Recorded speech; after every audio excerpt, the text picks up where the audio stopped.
Hello and welcome to my stream. And today we are arranging a classic song, which I'm sure loads of you have already heard.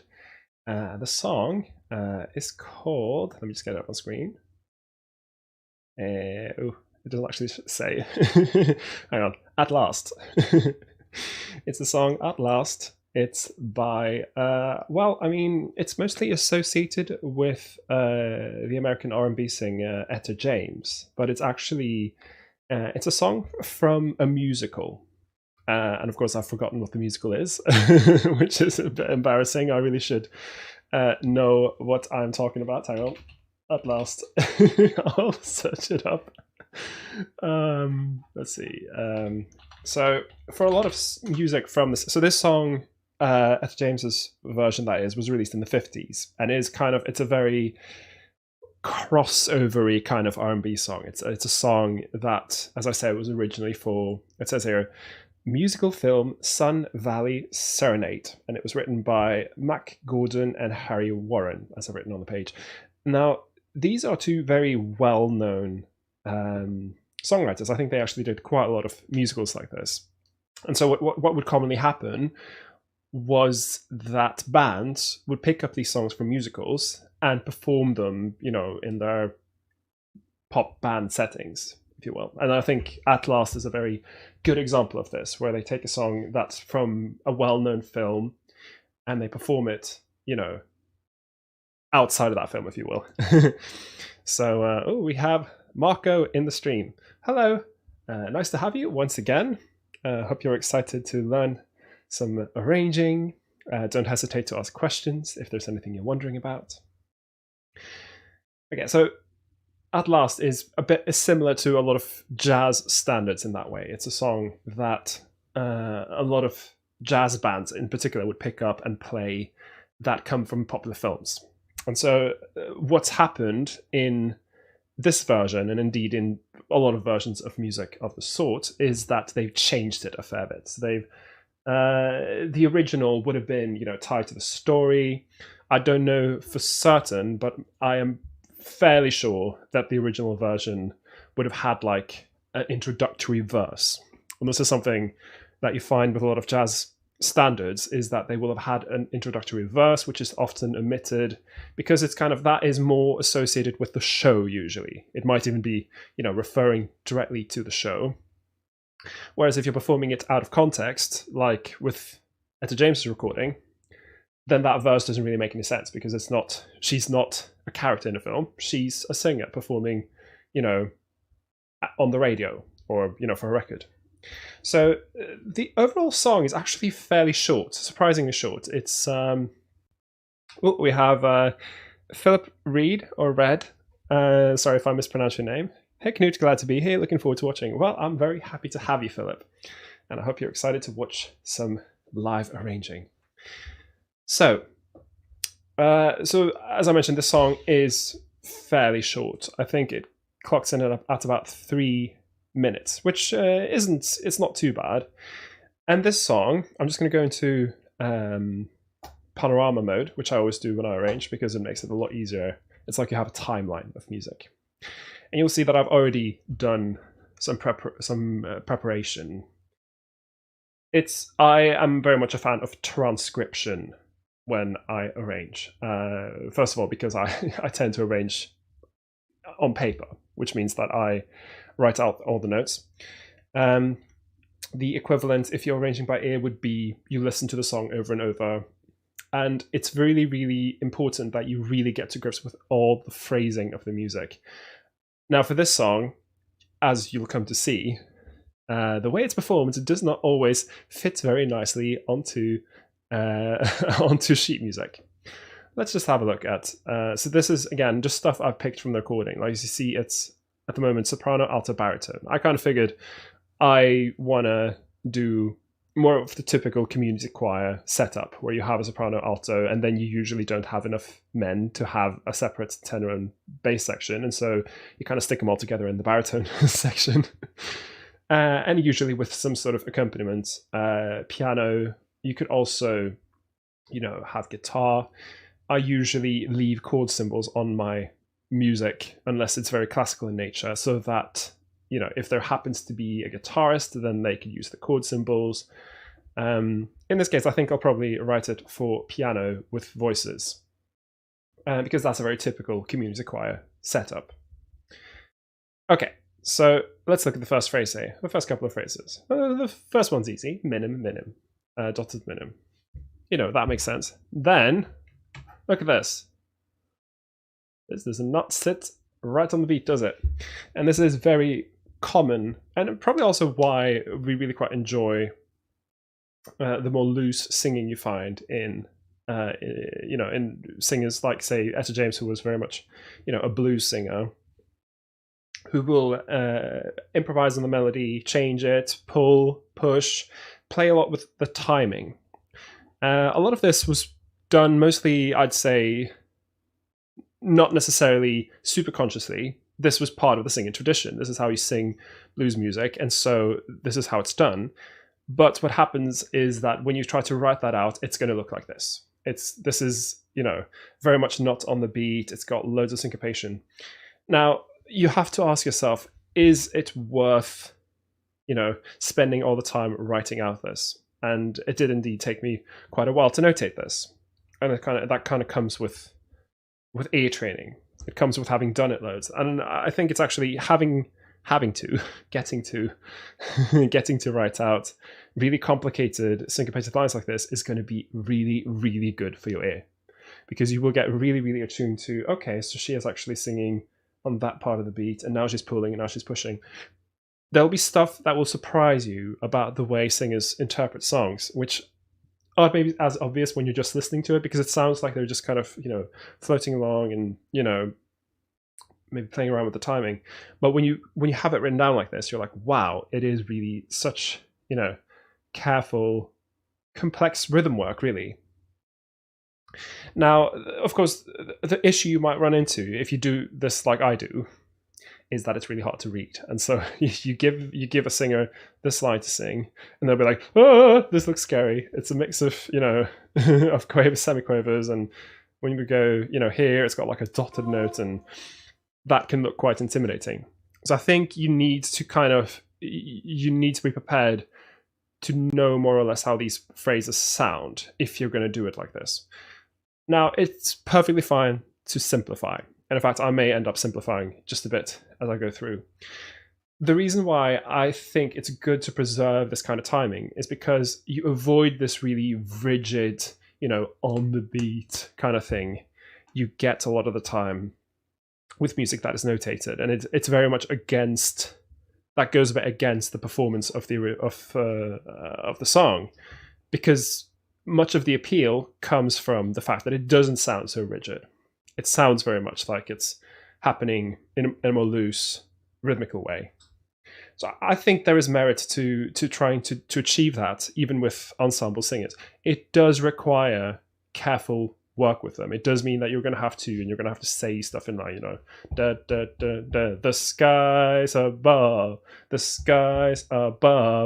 are blue. You have to do that kind of really careful work with them, first just with the words, then with the pitches.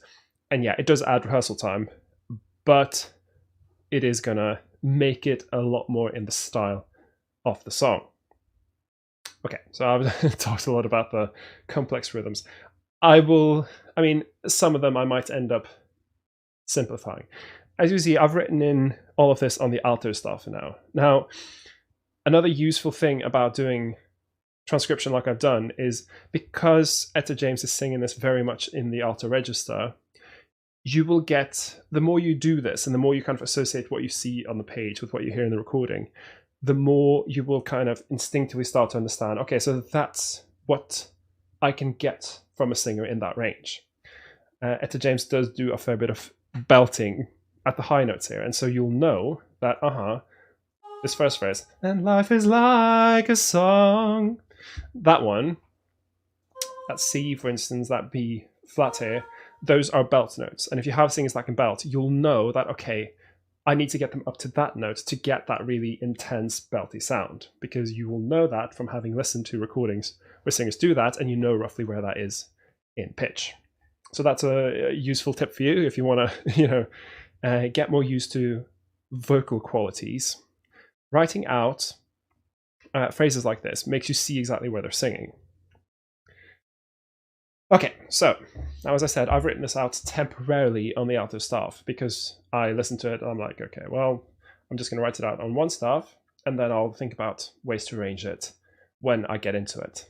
I've got a comment from Jesus. What a great advice. Well, thank you, Jesus. I will say I try to not push. I know that a lot of people arrange by ear rather than in notation. I'm kind of just talking about the way I normally do it. But I think in any case, it's really worth noting, in what part of the voice are my singers singing, or is the singer singing in here? How can I use that in my arrangement? How can I get this voice quality? Because there will be certain parts of the voice where you'll be able to get belting out of singers that can do it, but there'll be other parts where they're not going to do it. You're not going to have them sing there and get a belt quality. That's not going to happen. It's too low in their range. And I think especially because I'm a male singer, and so I have a male voice, and so I can understand how it works from my own singing training. But I have to get my understanding of the female voice externally. I can't explore that on my own. So it's always worth, in particular, having a look into the voices of the opposite sex.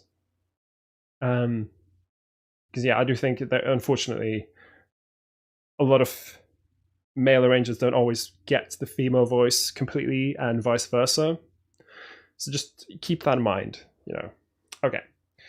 Now, what I've written in on the piano staff here is stuff that I thought was noteworthy. And this recording has a very noteworthy string quartet arrangement that runs throughout. And that is what I've written out. And here I've kept the bass line. I've changed it up a little bit because ultimately this is going to be played by, a piano player, probably. And the thing the bass player does in this, and I'm not quite sure if it's just a bass player or if it's both a bass player and a guitarist, it was really quite hard to tell, is that they do, the first note, and then the other notes, I'll get the piano sound actually, the other notes will be like up here, but they'll be super high up. That kind of thing, which I don't play the bass, so I'm not sure if that's easy or not to play, but I do play the piano, and I know that that's not going to be easy to play. So I've simplified the bass line. I've kept mostly the rhythms the same. And again, the harmony, that is, again, having listened to and worked with a lot of music in this genre, I'm able to hear, okay, well, this is this kind of chord progressions. This is a 1, 6, 2, 5, 1 kind of chord progression. Again, that is just comes from practice, comes from having played a lot of music in the style. I've written these out using some extensions. Again, this I'll get to the extensions, but essentially that is more like an optional thing. It's not, if there's a 9 in it or a 13 in it, that's stuff you can decide. But I'll talk about that when I actually start to write out a proper part for it. Okay. So I've kept most of the important string parts. Now you see these don't always sit exactly on the beat either, which again adds to this more loose character of the piece, or the song rather. And I've just kind of kept the top note of the string quartet. Now this I might change. If you listen to the recording, they have this persistent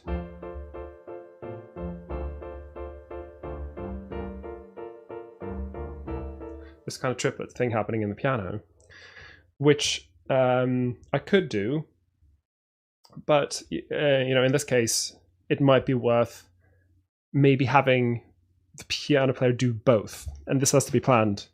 But I'll talk about it when we start arranging it properly. Okay, so I've just written out the stuff. Again, kept the chords in. Usually just kept them to chord symbols with up to 4 notes. I generally don't write in chord symbols with more than 4 notes unless there's a really important thing I need to add to it. And then the ending. So all of this stuff is stuff that's from the original recording. Right, how do I change this? How do I make this better, or rather more appropriate for SAB choir? Well, first of all, I have to decide, do I want to change the key? And that will have to be a decision I make based on what sort of voice quality do I want, and who do I want to have that voice quality at that time. As I mentioned, this is written in an alto range. And I think when people think of the song At Last, this is going to be the recording they think of. So that is kind of the expectation. They're not just expecting the melody and the lyrics, they're also expecting emphatic vocals. The risk, of course, is that, as I said, I'm kind of aiming this towards kind of typical community choir. And I don't think it's fair to assume that the typical community choir will have loads of singers in it that can belt. This is why I think it might be worthwhile to maybe put it down a little bit, or to keep it in this range, but maybe have it in the sopranos and not expect them to belt. This is also an option, but I think it's a bit more in the style of the song to aim to have the topmost notes done in a chest-like quality. So I think the top note of the song is C. The bottom note is, I think, G at one point. Yeah, here. I found a dream. So then I need to think, okay, I wouldn't want to put this too low for the sopranos and altos. In this case, it's probably worthwhile to think then, okay, so this line, if I'm putting the song down, this would probably have to go into the baritone part. That's fine. In fact, let's think about this now. So, I literally have to think about it, actually. Philip Reed, I think that's an absolutely correct assumption. If you mean about the community choir, then yeah, in my experience, that's better to be safe than sorry. Unless you're arranging for a specific choir, which I'm not in this case, it's better to play it safe. So, I like to divide things up so that everyone gets something fun to do. And I think it's worthwhile doing the vocal parts first. With the accompaniment, that's kind of secondary. That's stuff I can always adjust later on. But you want to make sure that the vocal parts are 100% in the right place, 100% as you want them. Then accompaniment will have to adjust accordingly. I think just, again, to play it safe, to have it so that I could potentially have them all do this in unison at the start, maybe. I think I will actually put it down. So the top note is C, and if I could make the top note a B, this would be just about where sopranos would be in there. We want to go into head voice. Hang on, and then I'd most likely want to have this in the baritone range, and that shouldn't be too low. So general rule of thumb, you want to avoid putting harmony notes lower than a D on the bass clef, just because it can often end up sounding a bit muddy. You can do it in certain, for certain chords, and for certain notes, like the fifth can often go a bit lower and it sounds fine, but I think I would want to avoid having people much lower than this. But I think G, let's put it down one tone. It's not much, but I'm going to put it down one tone. Like so. There we go. Now,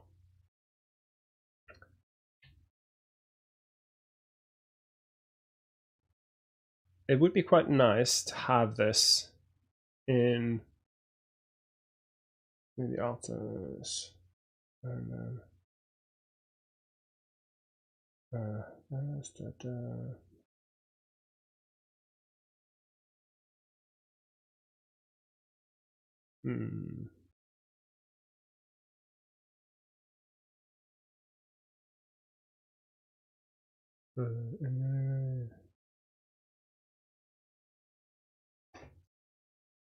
think this definitely goes to here.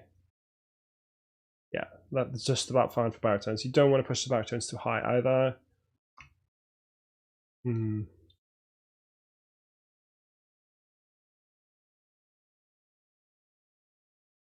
This will probably... Okay, so here's my first thoughts. Again, this will be kind of different. So I often talk about starting at the loudest bit and then working backwards. I think for this, because this piece is rather short and because I'm not as inclined to have extreme dynamics in it as I am for a piece that's a cappella, and in this case there's a piano obviously which can help things out. I'm more interested in having stuff like having parts each get a bit of the melody. So my thought here was for this section, this is the bridge, to have, because this is again is a little bit low for the female singers, to have the baritones take this first phrase, altos take the second phrase, sopranos take the third phrase. And yes, I do agree that this is kind of at the edge, but I think it's going to be fine if I arrange this tonally, and then this all together in harmony. I think in general I can probably get away with having all of this in some kind of harmony. So let's do that. I want to have maybe the verses in harmony. There, moving the melody as necessary. So this is interesting because it does move in this kind of funny area of the voice. It means that I can have bits of it go into the baritone, bits of it go into the alto, and bits of it going into the soprano. Like this bit would be a natural, candidate for having it in the baritones. Let's try and do this. Philip says, would you also be thinking about the root in the bass? F is already pretty low for a bass, so would you put it down?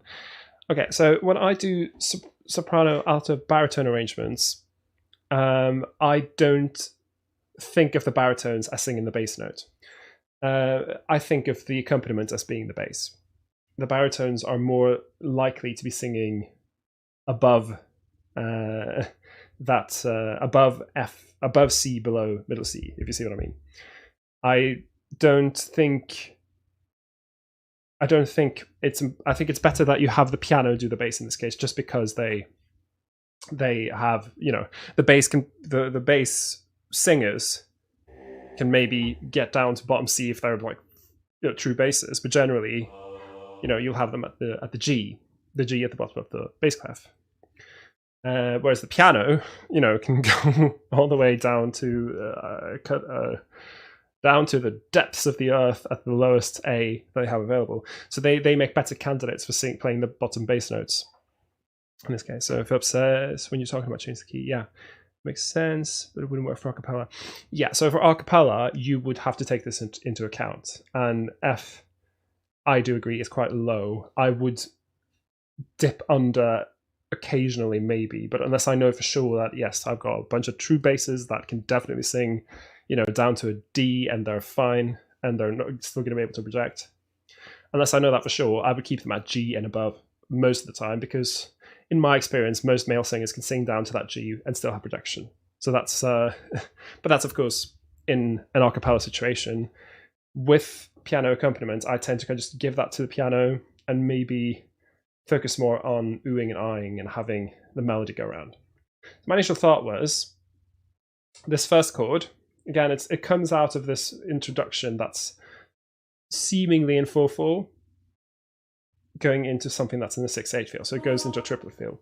My idea was to not start with anything too complicated here, to just have everyone start on that, what's now the B flat, and then just split out into a chord like this. There. I'll spread this out. Now I'm going to use a function that I always use. I select what I want. I cut it using Control X. I select the staves I want to distribute it onto. Then I go into Note Input and Arrange. And then now there's a dialog box that just popped up, and I select Standard Arrangement. And this goes down. Yeah, I realize it's for sopranos, but this is more of a pop setting, so it's fine. And then for like a swooping effect, let's have them swoop into their notes. So I'm gonna, baritones will drop down like so. Altos are obviously not moving. Well, they can scoop up slightly if they want. So you get this nice little at last, which is what Etta James does. And this also avoids the situation where there's like a sudden tempo feel change. I mean, the crotchet kind of stays the same length, but this is always a potential point where people get confused. So I tend to just make it simple there and maybe just have the piano player take charge, and they'll be like, okay, well, now this is the beat. And then singers will be able to follow immediately after. Okay. And I think maybe for the first one, I'll just have them do roughly choral style harmonies. So in this case, actually, I'll arrange it all in one style. So I think in this case, now I've already set up the sopranos to have the melody. It's not going to be very high here, but it doesn't have to be. So we'll keep it down there. Now, I tend to do this thing that I call like a top to bottom arranging style here.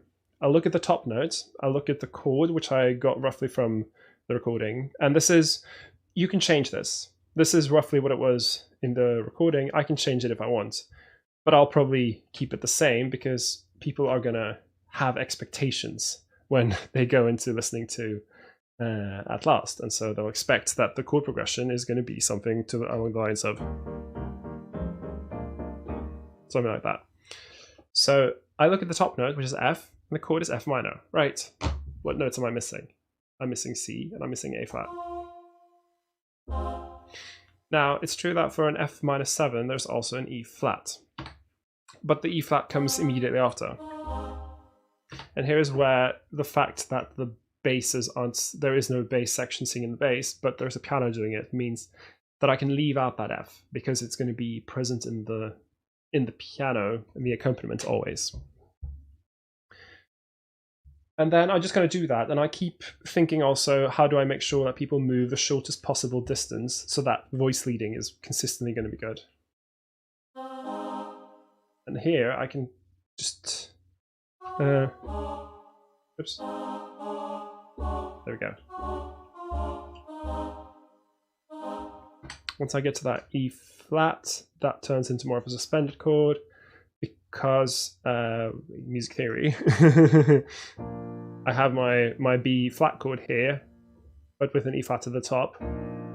You get this Eric Whittaker chord, which sounds great if you're writing music that uses that, but in this case, it might be better to just change the chord to some sort of suspended chord instead, so that you don't get that clash at the top.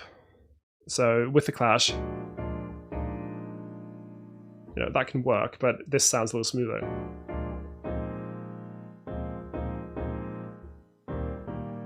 This will sound just a little bit smoother.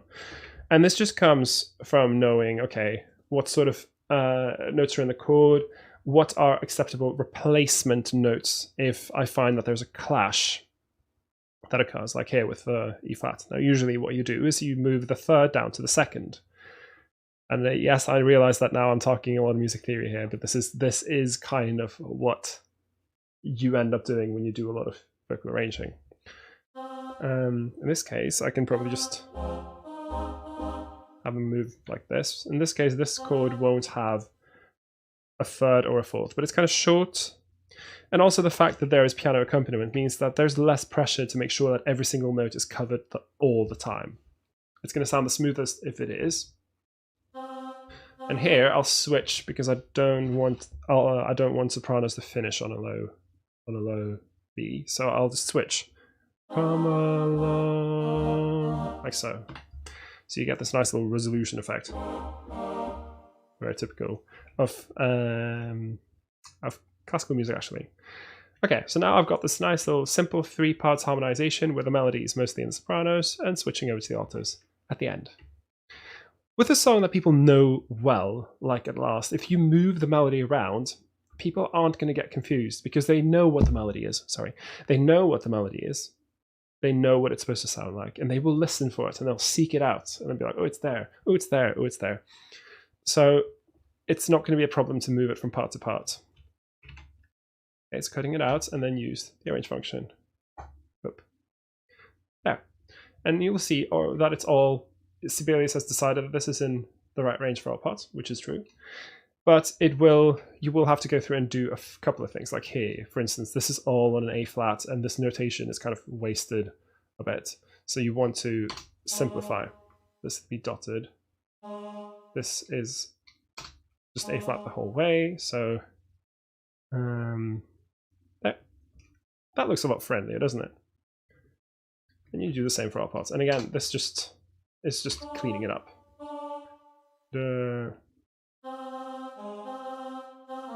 Yeah, and of course this will have to be rehearsed. This is tricky dicky, but it will pay off if the singers are all kind of tune in together. I mean, they don't even have to stick strictly to what's here, as long as they're listening and they're kind of all keeping that same free feel. There we go. Then this will sound good. Let's just listen to what we've got so far.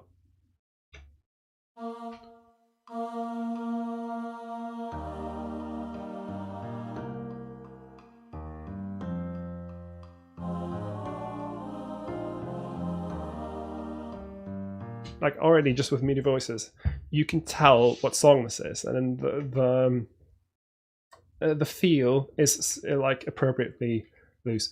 One thing I will do, typically with pop recordings, the singers will hold their notes for usually a short while and leave space for other instruments. With choir, it's kind of a bit nicer to use them as strings.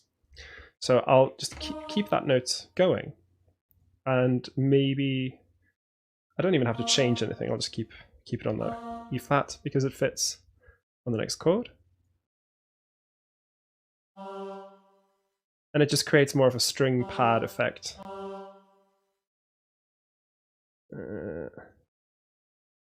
My wonder is, I could move this up, but I think, you know what, it's probably going to be fine on that B flat. So now you get more of a string pad effect here.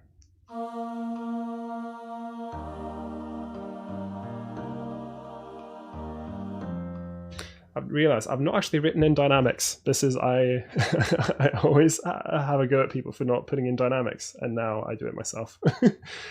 Nick is in the chat. Hi Nick, how are you? I know you've sent me an email about something. I'm sorry I've not responded. I've had a few things to deal with, but I'm gonna get to it after the stream. Is it doo-wop? So doo-wop is kind of an acappella genre. This isn't too far removed. It's from the same time period as doo-wop. It's from the 50s. And it uses a similar chord progression. So a lot of doo-wop music is all about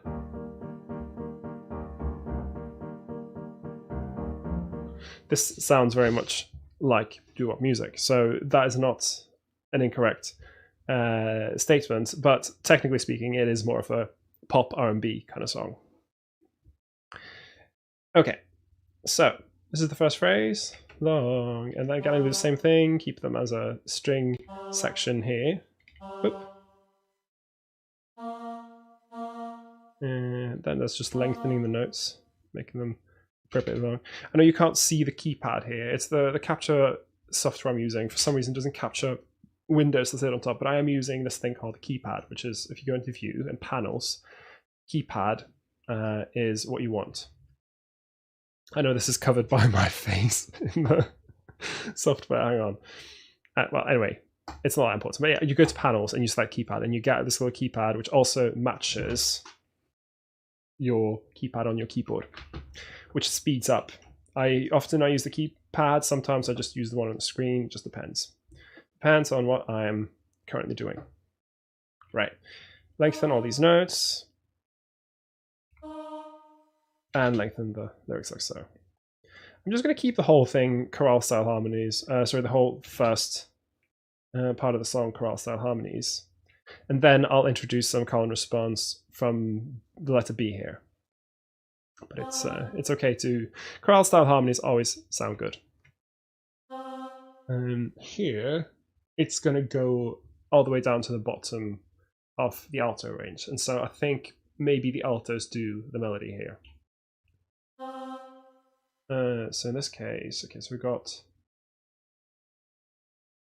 now here, and again, this is a blues thing where you have the minor third in the dominant, which is, you know, this this kind of effect. For those of you who are guitarists, you will recognize this as the Jimi Hendrix chord. We've got Mayra Combrink in the chat. Hi, Knut and others. I joined late and caught up. You watched that 1.5. Oh, did I sound like a chipmunk? Okay, well, welcome. Hope you'll find this useful. Don't be afraid to ask questions in the chat. So I'm now going to be doing this one. So as I said, I'll put it in the altos because it goes quite low. I think I just want to have a nice MF. That's like a nice default dynamic to have. I could also MF. Why not? It's pop music. There. And yeah, I will get to the actual, you know, accompaniment part. I think I'll probably keep the bass line. The bass line is transcribed from Etta James's recording. I think I'll keep it because the bass line informs the style a lot. It tells you what the style is. And it also, as I mentioned to Philip in the comments earlier, in this case, it's going to be the bass. The piano is going to play the role of the bass instrument, and the baritones are not. They're going to be doing chords. Okay, so here, with a melody in the middle, this will be a typical gospel arrangement where you have the melody in the middle and parts harmonizing above and below. So this is a C. Now the missing notes in the F minor chord will be F and A flat. And here you can keep the A flats here. It's very common on minor chords in this kind of music to have both the fourth and the third at the same time. And I'll just not worry too much about this. I think could potentially make this a diminished chord. So in this case, it'll be. But I think it's going to be a little bit too spicy, if you will. It's not going to really sound appropriate.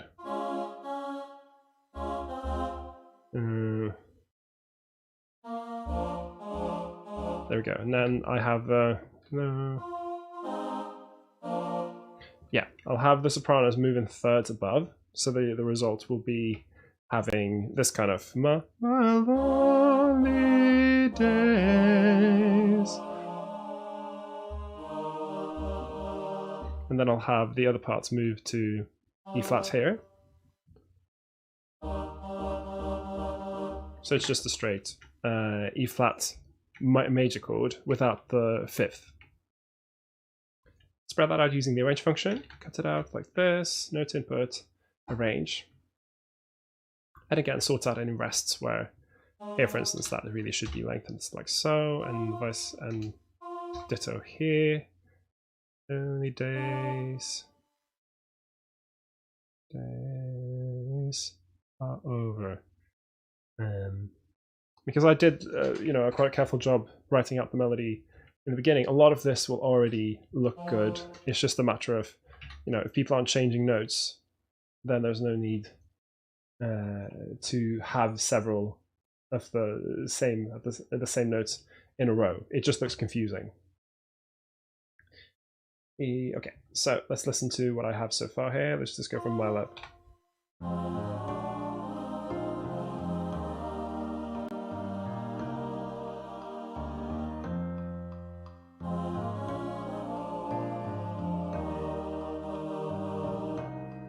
Again, just a great loose timing.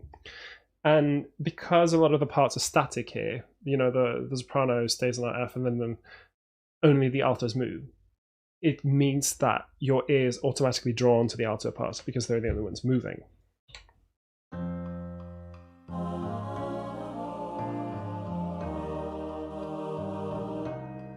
Again, I'll have them do pad here. The question is it worth changing the dynamic here?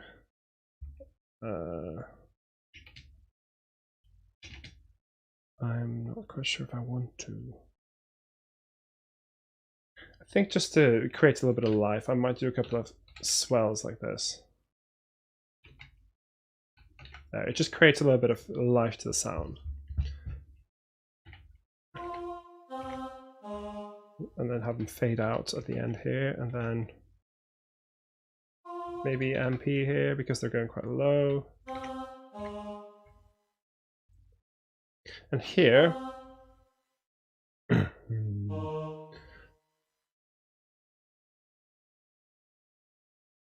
and here we'll have them go F. This is a very nice little moment in the original when she goes into her belt range, Etta James that is, and so you want to, get that into the arrangement as well. Like a song. So here, as I mentioned earlier, I'm gonna play it safe here and put that in the soprano part. I'll be writing the sopranos fairly low compared to what you would be doing in classical music. For those of you who work with community choirs, you'll know that once you start to get up to maybe that D, for instance, once you start going above that, then it will very, very quickly start getting a bit shrill. With singers who maybe don't, practice so much, and so it's safe to keep them at or below that D if it's a lower ability choir. So I think up to that D flat, that B flat, sorry, means that your soprano singers will have two options. They can sing it in their head voice and it's going to sound great and nice, or if you have some belters, they can then have their little moment there. And it's good to have that option. And again, that kind of comes down to the musical director. I think to get the effect here, I will have them all start on this C. That's going to be easy for the baritones to sing loudly, and then I'll have the upper parts move up like this. Now this again is kind of a little bit out of key from what you'd expect.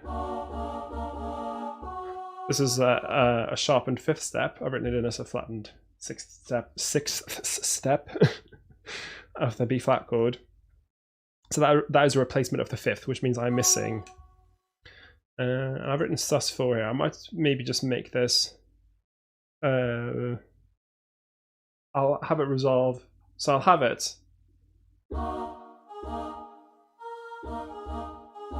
I'll have it resolve like so. So I have the suspended note here, and then it resolves down on the second beat, like so, just to create that extra bit of interest. And then there we go. So this is in a fairly high range for the baritone, so they'll be able to sing it out quite loudly. Can be high for the sopranos depending on what voice quality they're singing. Okay, and then I do the same thing where I take the 7. I'm very much a fan of the arrange function, where I just write it on one clef and then spread it out. Life is like.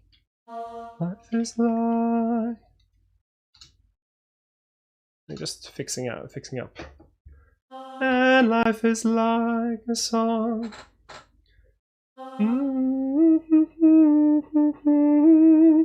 Could even have them go to an extension here. So I've written down E flat 6. I'm not 100% sure if they're using the 6th chord in the original. Typically in the style you will have this kind of sound. Oops, I'm writing it in now. Which is a 6th chord, or which is a major 7th chord. I think in this case you've got to look at the melody. The melody here is on the 3rd. But then you have also a string line happening on E flat, which means it's kind of risky to put maybe the altos on the 7th or the 6th here, just because of what's happening here. I think it might be, again, safer to just put it on on the root, the safe note.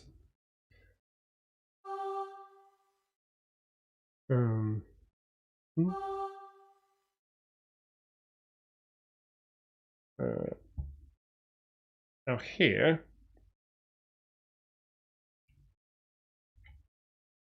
I'll put this in both the upper parts, like so. And here I will start doing some call and response, because I think it's worth having, when the song is this short, it's worth changing things up a little bit as you go along. So I'll have it in the sopranos here, and then actually sopranos or altos. That at first, because the thing I want to do, I want them to go at last, and then I want the others to go at last, like so.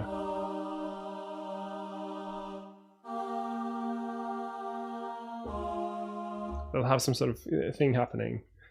So maybe, so they're singing E flat.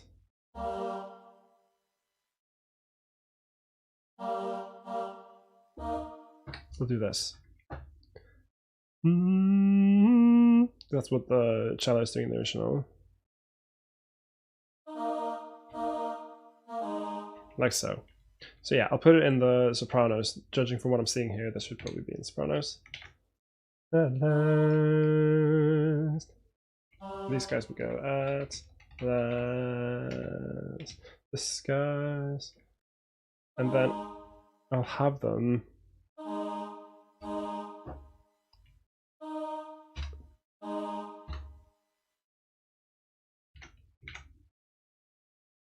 okay, so yeah, that is true. That is going to be a little bit.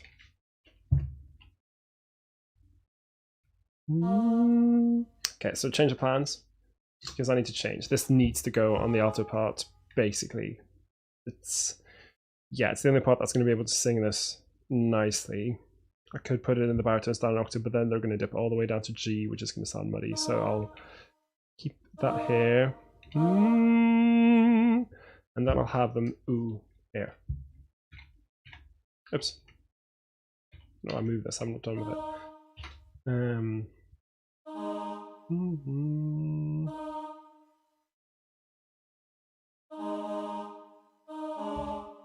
Like so.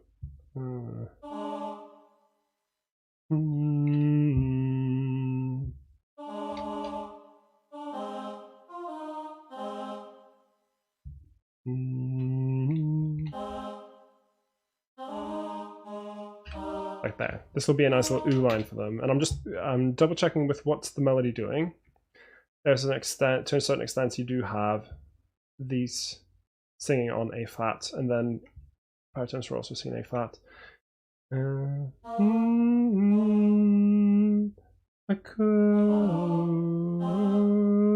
There, just so I'm not doubling notes. Essentially, getting the full effect of all the backing parts.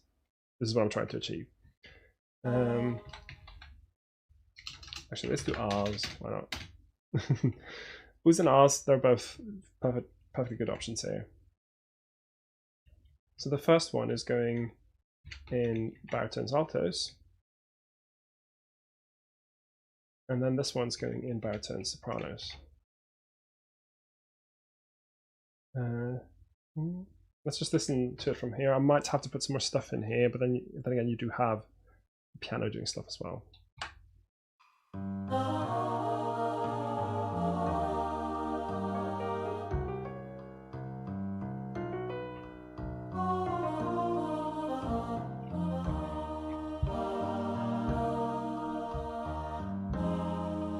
Okay, so I do think we need something here. I think we could put in some nice little R's.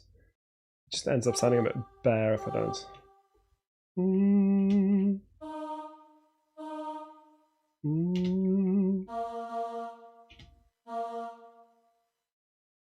The breath, I always write in the breaths. I usually do it in as rests. You can do it using the combo symbol, which you find if I go to home, notation, and then symbols. and you get a thing if you press that button, and you have the comma symbol just at the top. That's another way of indicating breaths.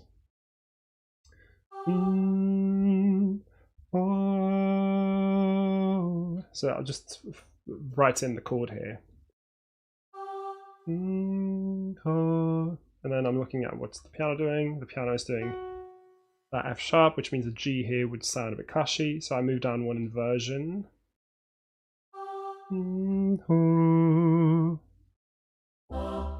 Just like that.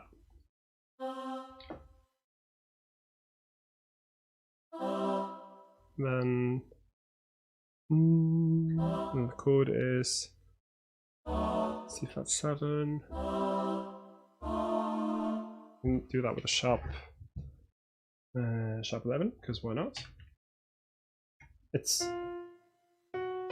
happening in the backing parts as well. So you get this effect. Hang on, no, that's not right.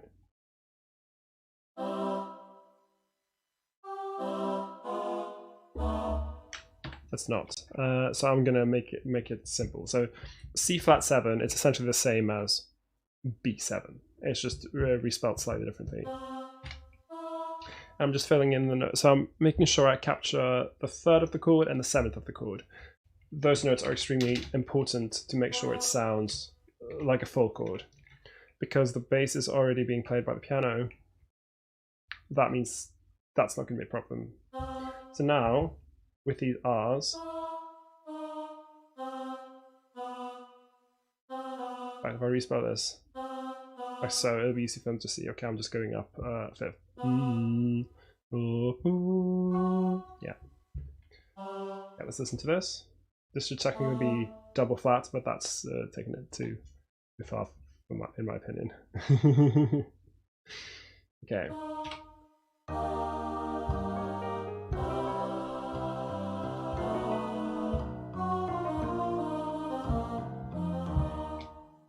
Yeah, I could potentially harmonize this, but I think it's enough in unison. Let's listen to this one more time, just so I can check if I'm completely sure.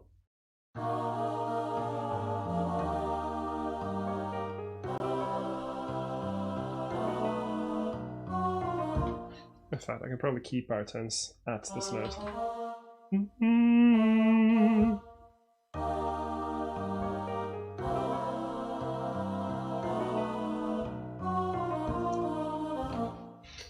Could even have altos and baritones carry on their backing vocals.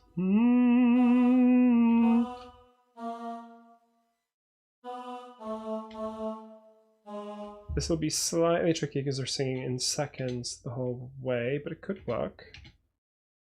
Let's listen to it.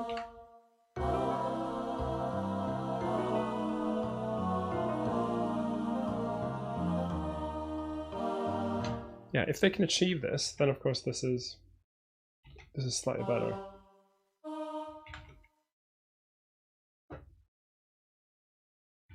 This is slightly better in my opinion. It just means that there's more stuff happening.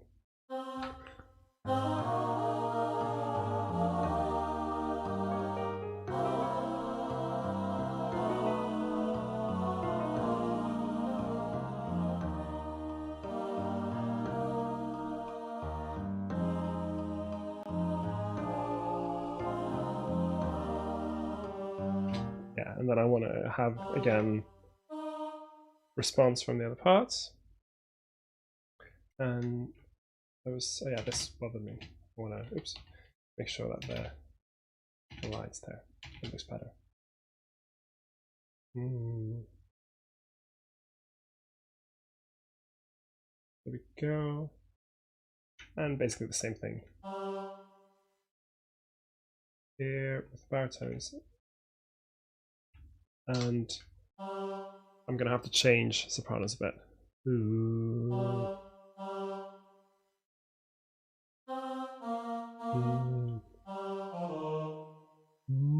A bit lower maybe, or higher.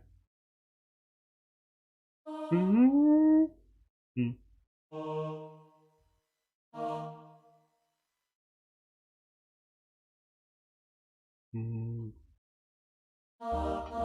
we go. This will sound good. Just keeping it. It doesn't doesn't matter super, much how exactly what notes I'm choosing.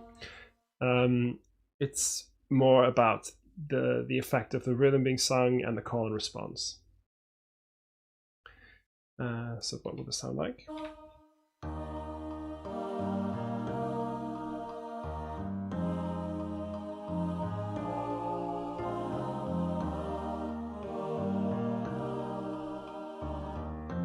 Yeah, so even though it's fairly low there, it's going to be fine, I think.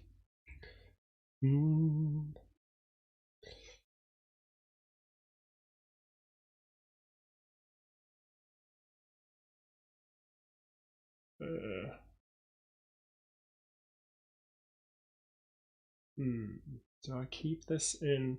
I could give this to baritones, but I think that D flat is going to be quite high for them. It might be fine. Let's just put it on there.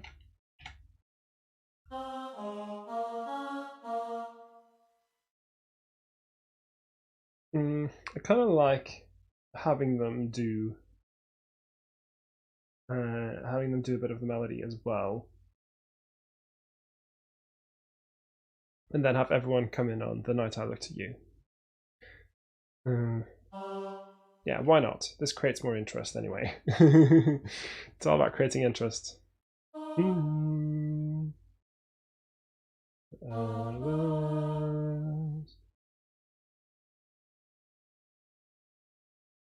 But then I need the E flat. I don't want to have these guys jump up another. Well, I can do, so I can get this.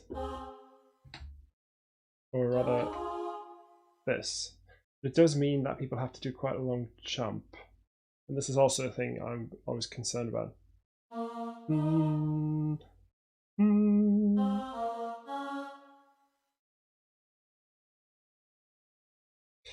I guess if I have them all in a fairly high range like this.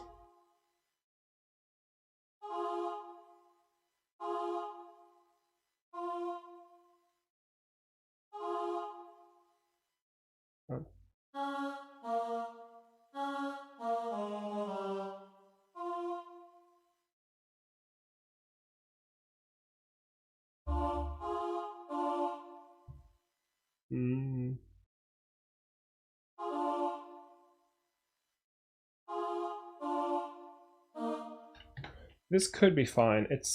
I think, okay, so my concern here is that it's going to be very much, my heart was wrapped up, that you're going to get this almost like timid sound from the baritones, which is not, unreasonable to assume if they're scared of slightly higher notes. It's not the worst, this, but I definitely would be very careful. But I think also having the other parts in a higher range will mean that they're not. Having the other parts slightly high will make sure they're not like super exposed. And then I'll have them all do in clover in harmony.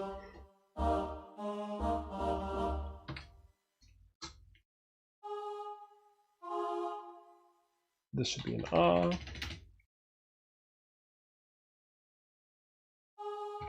Like so.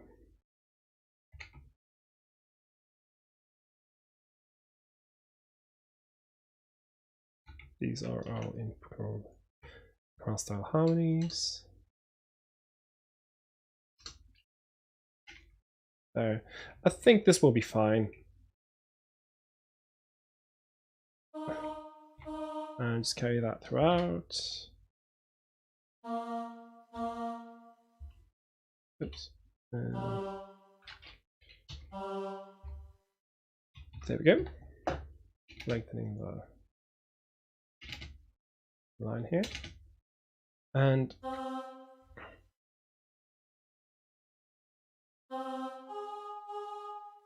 night that you have them all start on that C.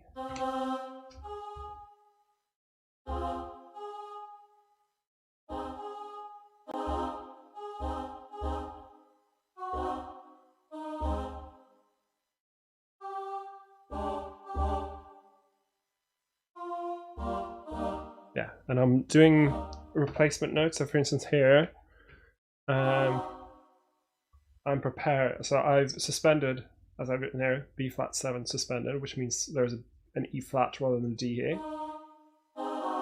And then that G flat is replacing the F, which is the fifth. And this is just a normal suspended kind of thing. And then I have sopranos go up to that G, which is the 13th, which is an extension. And then I just make sure that the third and the seventh are accounted for. And then, you know, if you even have them do this kind of motion, so you get them in sixths. And we spread this out as usual. Whoop. There. Yeah, this is going to be emphatic, but that's fine because I do want it to be. In fact, let's have them do a little crescendo here.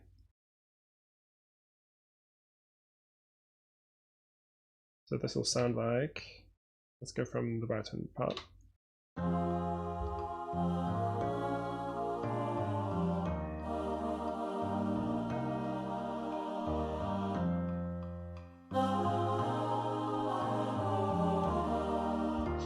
This might be a little bit tricky so I am usually a fan of keeping complicated rhythms, but I think here maybe this is going to be slightly.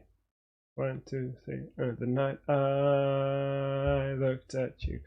Okay, well, first of all, I need to fix what I did. I looked at you.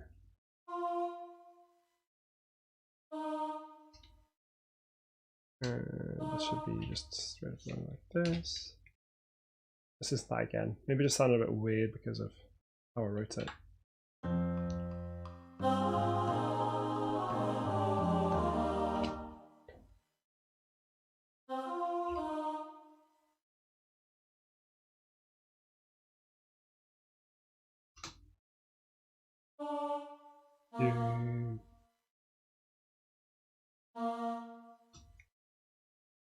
Just not that long.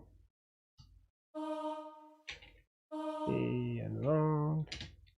And long.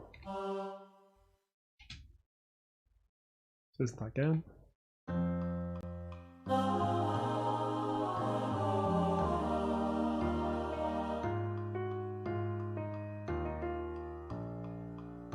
Yeah, I think this is and there's space for some ooze again here. So leave a breath here, and then the chord I have is this. Just do that.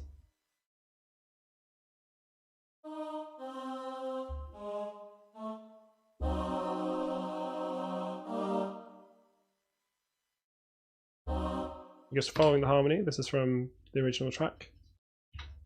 Yeah.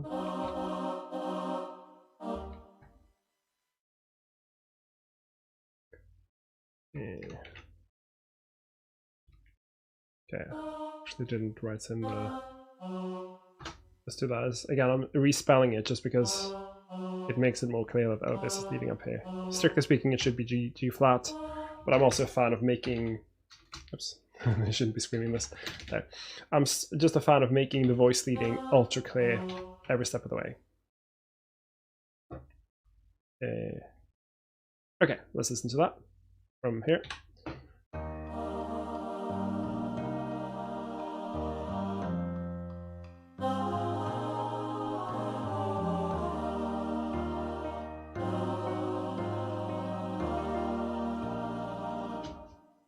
And here, no, just keep them in the 6. So we get a nice little extension.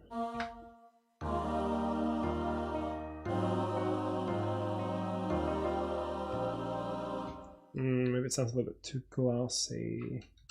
I can just play it safe here. I don't have to. You know, I can change things. Is what I'm trying to get at. I think I want to have some sort of so you see these string lines here. I think I want to have these happening in the upper parts while this is happening below. So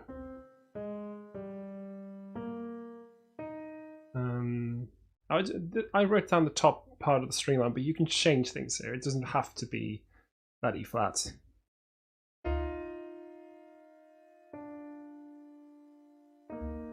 I could just have that, for instance. So that's what I want to do. So I'll do in the upper parts this thing. This means I have to include a breath here. It can be really effective having, you know, singers just kind of act like a string pad behind something else. Just make sure that you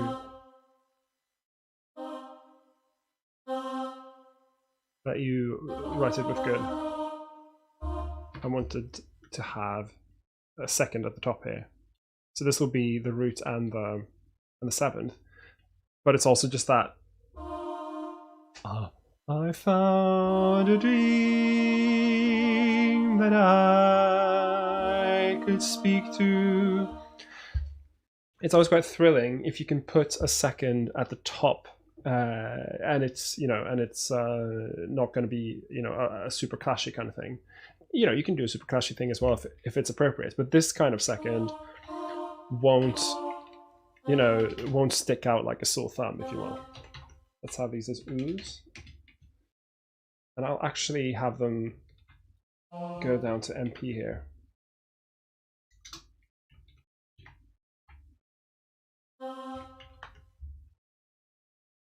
And these guys will even go down to P. So baritones don't have to fight. There we go. This should sound quite sweet.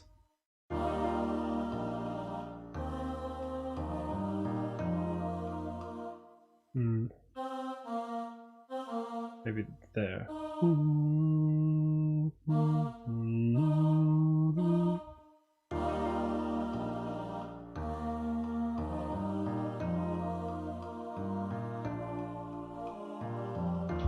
So I just wanted them to have them in unison here. I could do chords. I could do like this. I mean, that might be nice as well.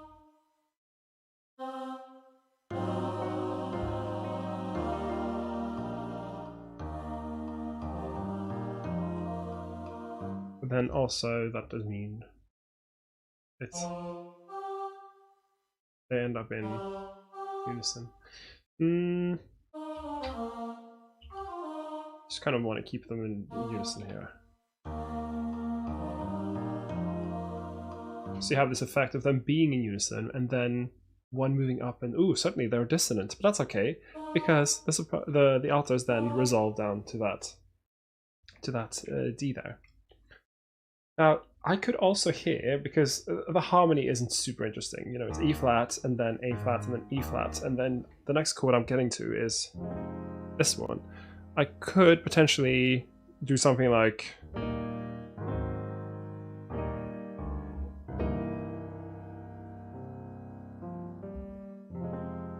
that. Might just be a little bit stronger, so I can use what's called the secondary dominant, which is a dominant chord that's not the dominant that goes to the tonic. Again, I'm sorry about music theory, but essentially that's the tonic, that's the key of the song. At last, back to the tonic. That's the rest chord. Any dominant chord that doesn't lead to that, so that's the normal dominant. But if I do say that's a secondary dominant, that leads there. This secondary dominant, primary dominant, tonic. So I think here I will actually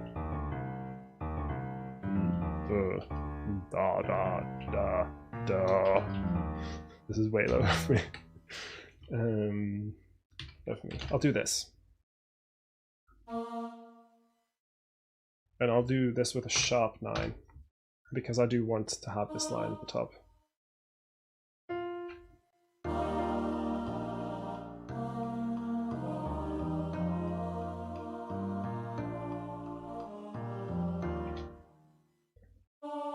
here. I wanted to actually just write them out like this.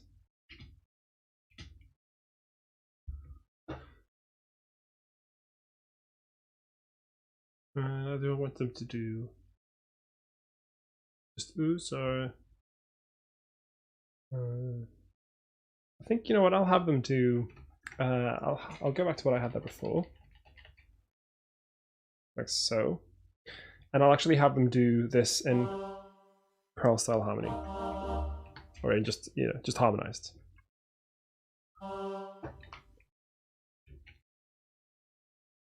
Why not? And to a dream. Okay. A dream that I. Okay, so here, 2, 2, and here it goes to this chord. I could use a pivot chord here, so yeah. Speak to. That might be a bit stark, maybe.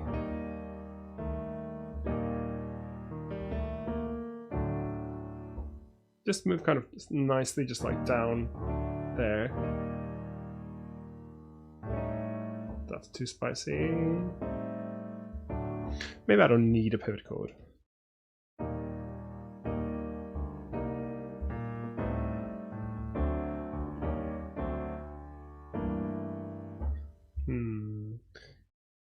Don't really.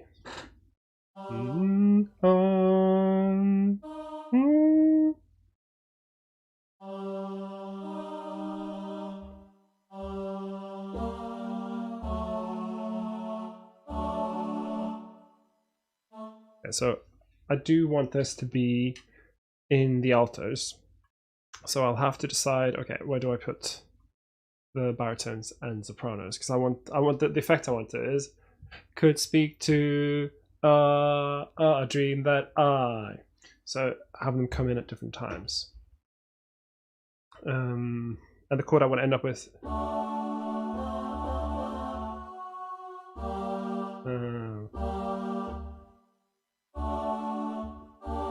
That's the chord I want. So I want the sopranos to be on that F sharp, and baritones on that A. So now I will have to aim. So.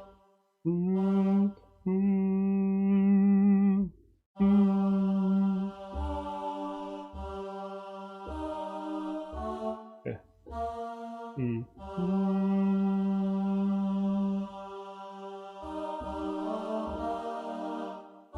Okay, so this might be, it's not the very best. It's not going to be super tricky, but it's, you know, essentially, I want this motion. I could also do it like this.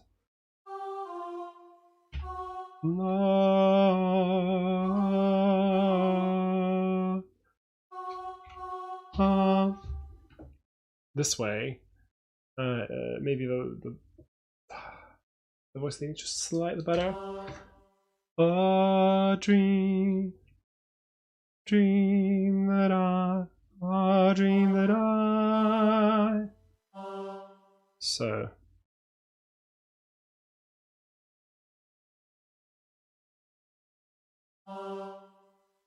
Dream that I.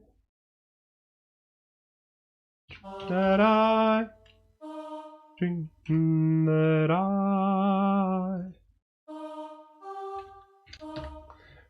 Let's see how this. So I'm just writing the lyrics so you can see what I'm doing, and I also want this to be going up to F. Oops. To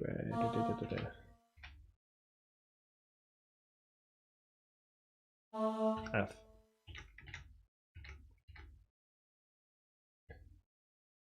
Actually, maybe, yeah. It's already, what is it? MP-ish. MF's fine. I need a bit of space to go because the climax of this phrase comes at the very end. It's the a thrill that I have never known. Oh, That's the climax. So maybe you want to just save, not pull. What's the word? Not pull out all the stops too early. A dream that I.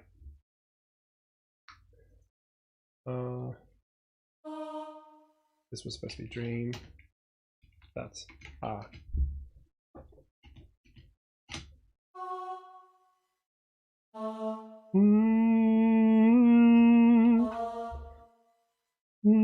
This is going to be double there, but yeah. So here, maybe I'll have to get the. No, because that's going to happen up here as well.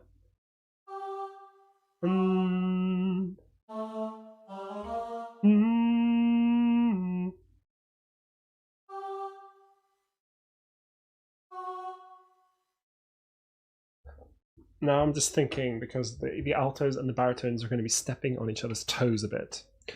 And I can't really have the baritones go down to an E flat here, because it's going to lead to... Oh, it's going to lead to tritone jump, which is always a really... a really tricky interval. Marco says, why do you sometimes apologize for the music theory? That's a very interesting info. Well, I don't know. I kind of... Honestly, I kind of want this to be a bit more accessible, but then the second I sit down and work, it's really hard for me to get away from the music theory, because that is literally how I work when I arrange. I think in terms of music theory, and I think, what notes am I missing here? And of course, that is, the honest to God way that I work. But I am aware that maybe some people who maybe haven't done that much arranging, and they're like, ooh, acapella arranging, that sounds fun. Maybe I can get into that. And then I'm sitting here talking about the third and the fourth, and here's the secondary dominant, and and it might maybe seem a bit off-putting. It might be that it's not, it's not really important. It is really important. I'm not gonna, I'm not gonna lie to you. It's really, if you're gonna do arranging, you do need. You don't need. If you want to get better at arranging and keep improving as an arranger and get better at finding the best possible solution to every arranging scenario you're going to run into, I don't think there's any way out of learning music theory. And I think maybe I just feel maybe that people were going to find it a bit off-putting. Maybe I shouldn't. Music theory isn't really that hard. Music theory is, it's like doing maths. 1 + 1 is generally always going to be 2, unless you get into the real complexities of it. But it's much easier than that with music theory. And then what's great is that you can use the theory, and then you can go against the theory to achieve certain effects. Even 2 days ago, I was working on a piece with my songwriting partner, Therese. And I did a section where I was like, oh, okay, this needs to sound a bit stark and weird and, jarring. Okay, well, I know that if I use parallel moving fifths in the backing parts, that's going to be the effect. And so that's something that could have been harder to achieve had I not known, okay, I do have this option here, of using parallel moving fifths, for instance, to make it sound more stark. And if it hadn't been for the fact that I've learned the music theory, then I would have been like, I don't know, maybe sing it a bit nasty. And of course, that's a lot of people operate with that, and they get great results. So I'm not going to say, that's not a valid way of working. But I think when you're arranging in the way that I am, when it's usually my thought's always the same. Ideally, if you have a good group of singers who read music, they should be able to sight read it pretty much immediately, because that's a good sign that you've written with good voice leading. And I find in 99% of the time, even when you're using outrageous harmony, you can find voice leading solutions that work and are easy to follow. And an arrangement should never have to force singers into constant note bashing, because that's not really the interesting part of the music. The interesting part of the music comes from working on the effects, working with the dynamics, working on getting the words exactly in the right time. Now I am aware that in this particular arrangement there's going to be tricky rhythms. Okay, well then I've got to make sure that everything else is immediately, apparent, and you don't have to end up in a situation where it's always a struggle. So, but ultimately, if you want to achieve that, yeah, there is going to be there's going to be an element of music theory involved. And yeah, I mean, you're right, Marco. Maybe I shouldn't apologize for it, because it is interesting. I do agree, and it is. I'll walk down the street and I'll be thinking about chord progressions, and I'll be thinking about, ooh, I can have this part move this way and this way, and that's probably the case for a lot of arrangers. This is how our brains work, and we enjoy the challenge rather than think, oh, theory, that is scary, that is off-putting, and that makes me not. I guess it's a bit like telling, I don't know, a computer scientist that they're supposed to program without learning a programming language. It's going to make things harder for them. It's not exactly the same, of course. So, as I mentioned at the start of this arranging session, I spent a good chunk of time before starting the video writing out the phrasing of Etta James when she was singing. Now, do I think that Etta James in the studio stood there, looked at she'd learned the lyrics, and she was a bit like, right, well, I should start this phrase. Let's look at what I have on the screen now. I should start this phrase, I found a dream. Oh yeah, I should avoid having the on the beat, but I want to have the dream exactly on the second semiquaver. Do I think Etta James stood in the studio and thought this? No. And this is where it gets interesting, because no one's going to argue that this is not a good performance. It's a great performance. So there is always that interesting thing where, like, I'm looking at it theoretically, but that's probably not where it came from.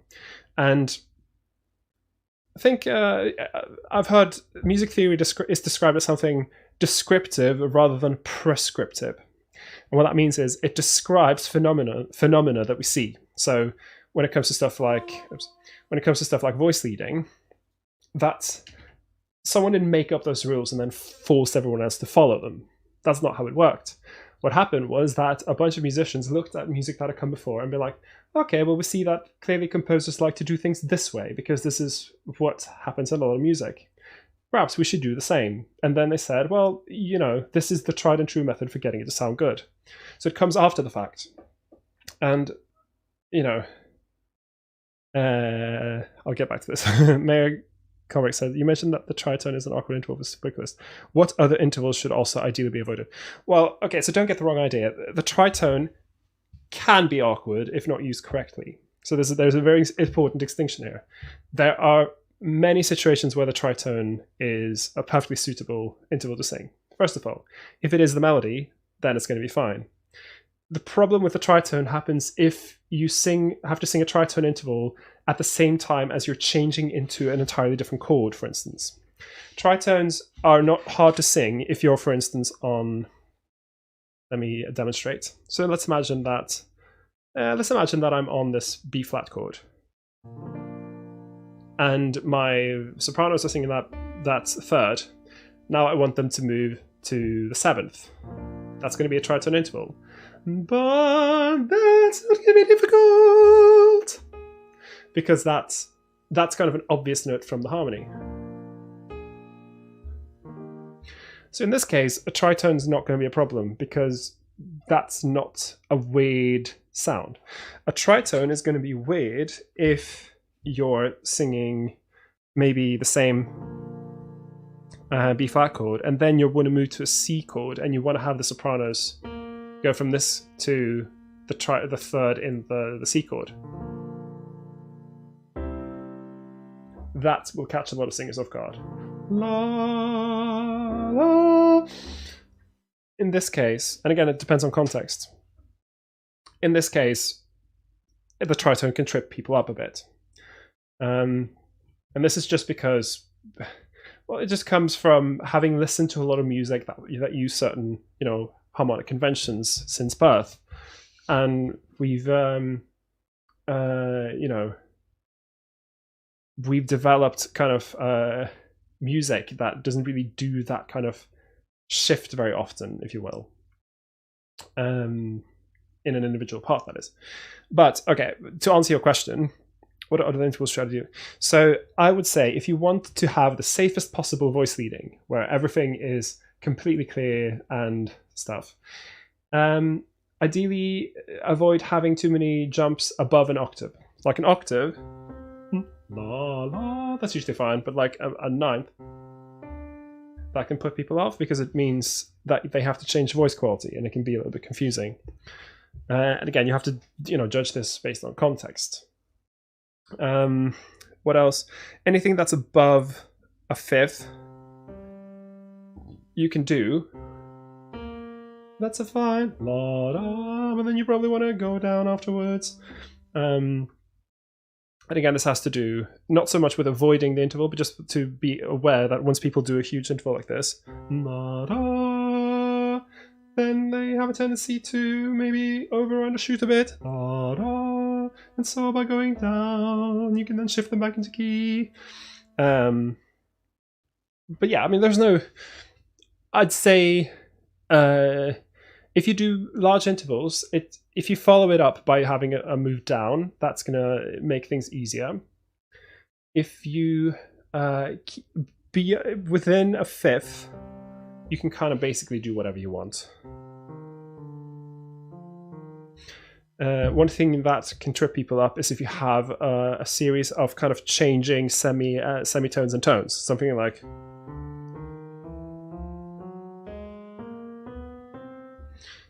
Where it's not very obviously in a scale, because we're so used to hearing scales all the time. You go to the piano and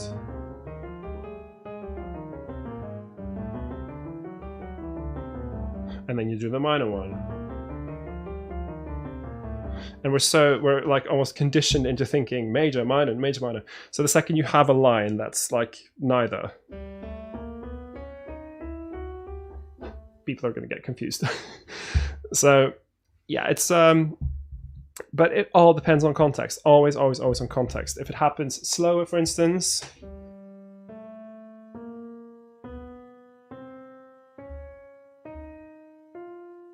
and people have time to think, that's going to be fine. If it's clear from context,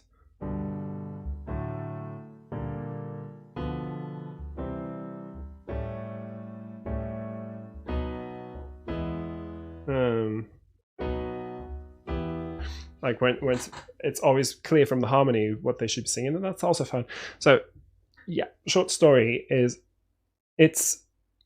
you don't have to avoid any interval, you just have to think about the context in which they're being used. That was a super long way of of me to explain that. I hope that was helpful at least. So best would be to include some more unit. Yes, absolutely. So when you practice ear training, however you do it, I always keep talking about this app called Knut. There's probably going to be other ones available now. This was back when I was doing my bachelor, and that was 2011, 2012, and so on. That was the app that I used, and I found it extremely useful because you could adjust it. You could set it up for whatever intervals you wanted, and so you could just only practice the sevenths and the sixths and the tritone if you wanted. You can only practice ninths. Marco says everything is either major or minor until a wild hexatonic or modal stuff's happening. Yeah, this was something that happened this happened in the Baroque. So 400 years ago was when things kind of shifted into this major minor thing, because of functional harmony was a new thing, and everyone was like, wow, we can have this exciting thing where we have this nice little structure that just is really useful for creating and releasing tension. But before that, there was a lot more weird stuff, because it wasn't so much about functional harmony and stuff resolving to a major or minor chord. It was a lot more open fifth stuff, and especially in the Renaissance, it was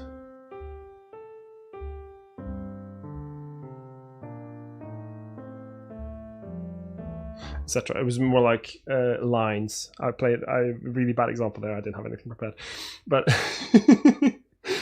it was a lot more about lines, and everything was quite modal. So this is all, it's all just fashions, and fashions change, and we are kind of in a place now where super functional harmony sounds a bit old-fashioned, and so you want to try other things. But to take this back to At Last uses very, very clear functional harmony. This is very much a product of the the big band era, where a lot of stuff is very functional. Okay, I've gone on this huge tangent talking about music theory, and yeah, I love, and I'm sure loads of other arrangers will love functional harmony and will love theory, and we find it really, really exciting to talk about, which is why we end up going on huge tangents when we're supposed to be arranging. But yeah, I think the short answer is I have this vague hope that I'm going to be able to make the stream a little interesting for people who maybe aren't so used to, thinking about music theory. But it could be that I should just do what I do, because ultimately, when I arrange, I think about music theory. Okay, let me get back to my arrangement. Okay, so we were here, and my puzzle was that I wanted to make sure that I wasn't doubling too many notes, and I felt that the altos and baritones were kind of dancing a bit on top of each other here. So there they ended up in the same note, which I didn't like, and I didn't want to have the baritones jump down to the E flat. So could I maybe change things?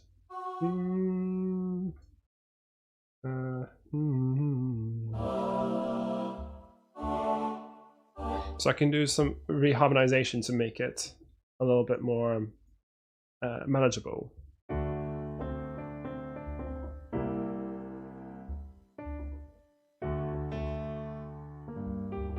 So I changed this E flat into a C dominant.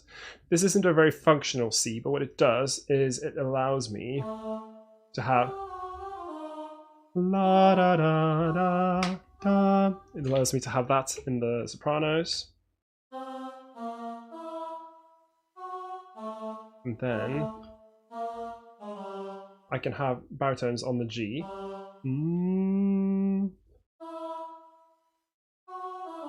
Even have them go down like this, so that we're all going down. There. There. Now this line will sound, well, maybe sound. I'm kind of aware that there might be, there's a consecutive tritone here, but we'll see if it sounds okay.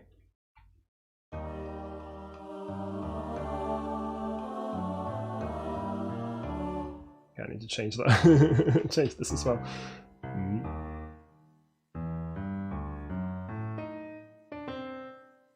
Okay, one more time, sorry. I didn't actually listen to this before either. Let's go from here.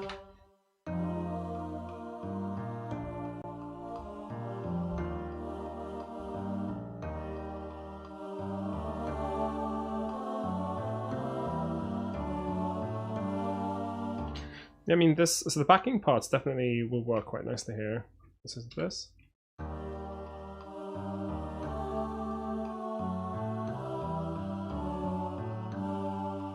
Does it sound a bit stark in context, perhaps?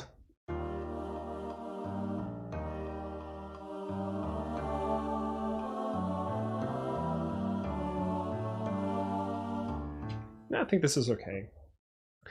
And so now I did a bit of reharmonization to accommodate voice leading, which is perfectly fine to do. When you only have 3 parts, sometimes you'll find the way the melody works and where the voices sit in that range and stuff, to avoid having people jump around too much and to make sure that the lines are smooth throughout, you can reharmonize. And reharmonization is a whole topic on its own, another can of worms for us to open.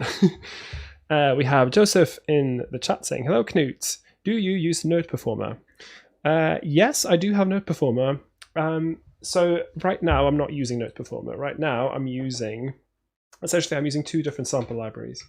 I am not so much a fan of using Note Performer for writing choral music, and I will kind of encourage people to not use sample libraries that color the sound too much while they're working on the arrangements, because you very quickly start to not arrange for actual instruments but for samples, which is dangerous.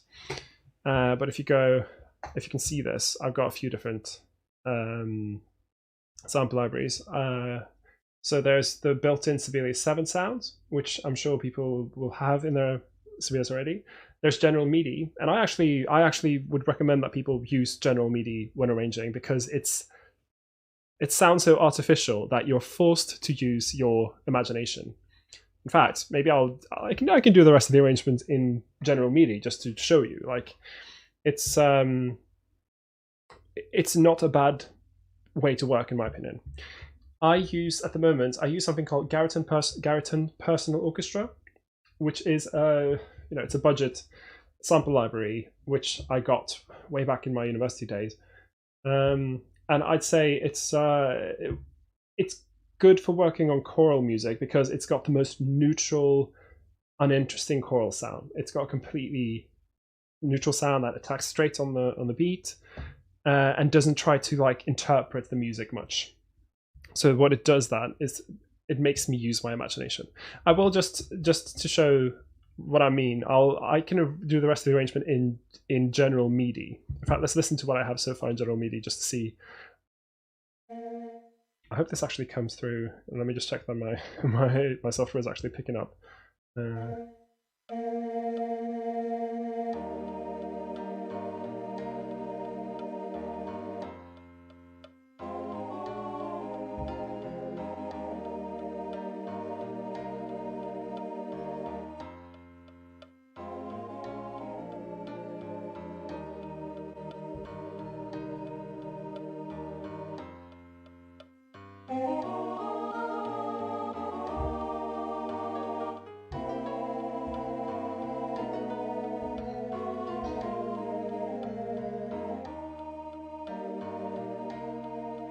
Yeah, I'm not going to play the whole thing, but yeah, even this I think is perfectly fine to work in because it's so neutral and so artificial that you're not going to be writing for the sample library. You're going to have to use your imagination the whole time.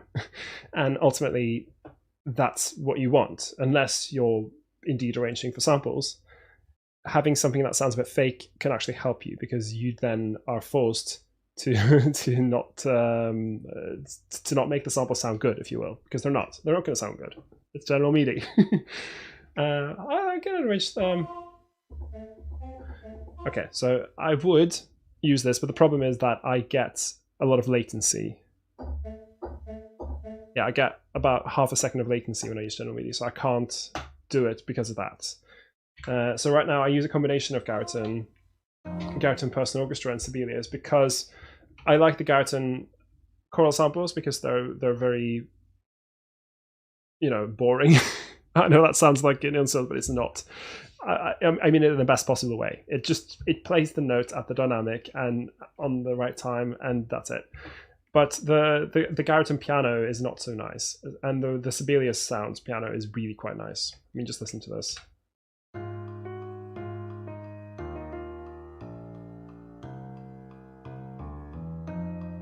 Like, it just sounds really, really quite nice. So that's what I'm using. But I have written orchestra music when I've used Note Performer, and it's a perfectly valid way of working, as long as you don't fall into this trap where you start to write for the samples rather than for the orchestra you're writing for, if you see what I mean. Okay. All right.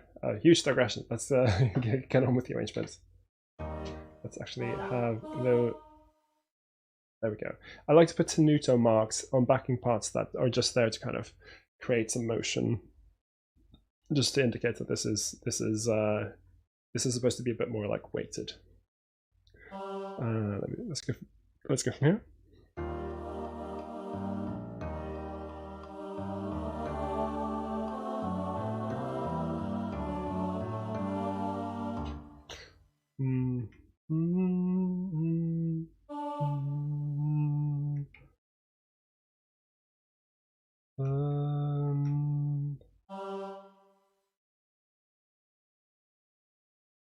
Let's just have them carry through, why not? And then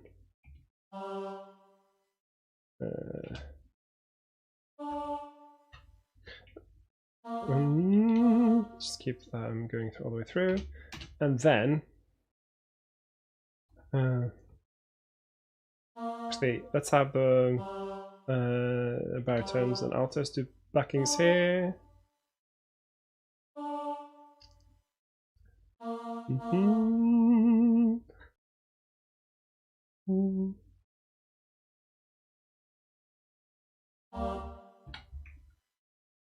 There, I don't want to put them too much lower than this, but I could.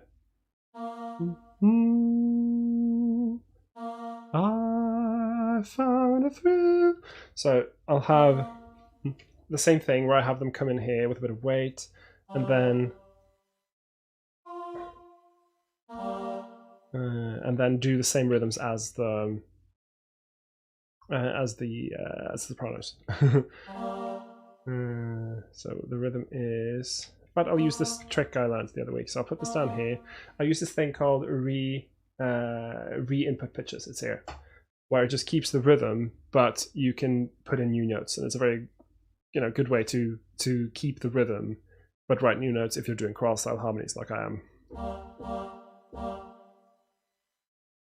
I'll just keep them like that the whole time, because she's going up to an F here, which is the fourth of this chord, so that's an acceptable replacement for the third. And this is just I found a thrill.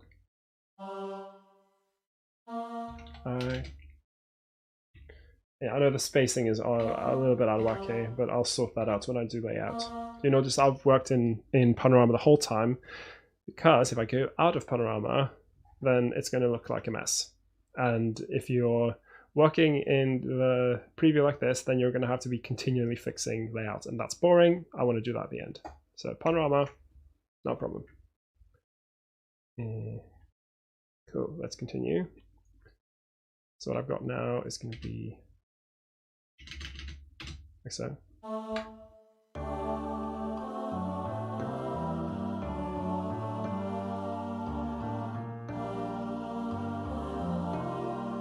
What have I done here?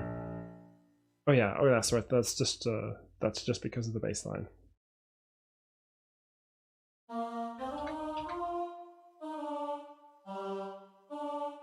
Maybe I'll just do it like this. Like this, so they're crossing.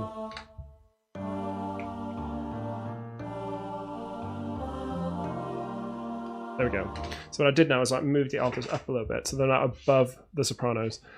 I think in this range that's probably going to be okay, because they're all fairly low, and they shouldn't really be.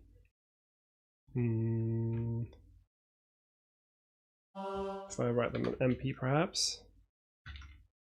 So, and I have them all do a slight crescendo towards the end here.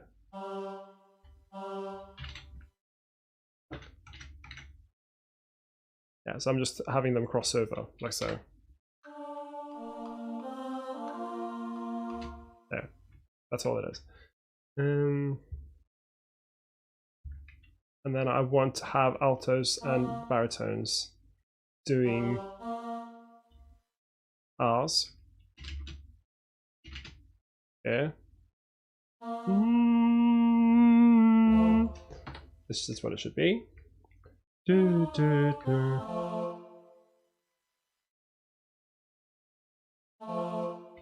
then we respond, we sing in choral style harmonies here.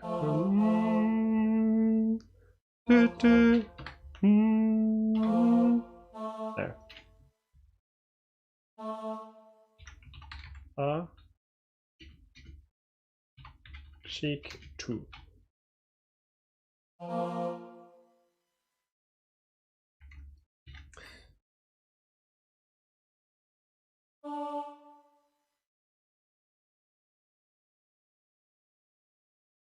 Okay, and I think I'll even have them carry through here. Why not have them do the bass note?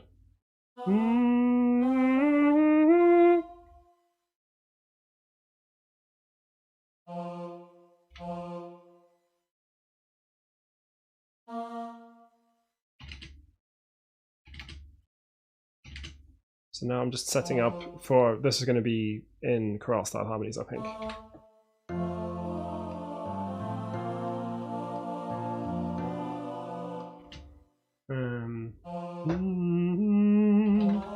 I'm up on the A flat.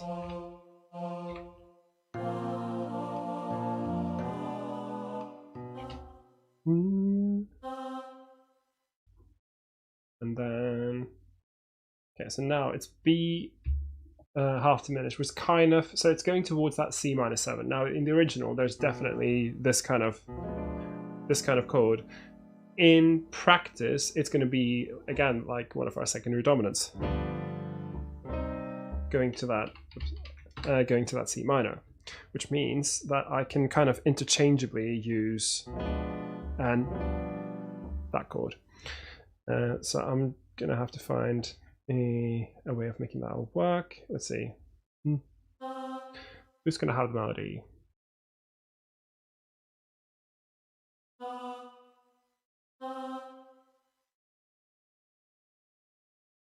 I think I'll have them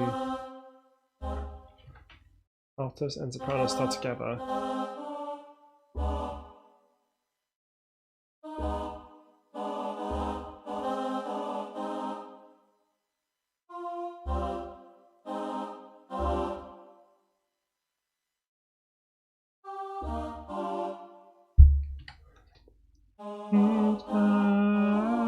Okay, so this is maybe a little bit risky.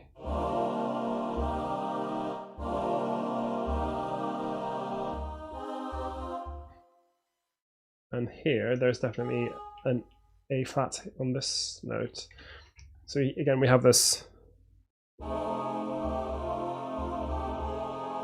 of effect, and I think that can be reflected in the vocal parts. If we do this, I think this is okay. Very, very simple. There. Now, voice leading wise, this should be perfectly acceptable. Cool. And we spread this out as we normally do using the arrangement function and sort out any situations like this. You go like there.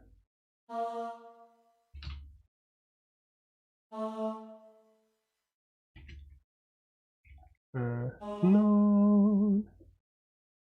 Oh yeah, yeah.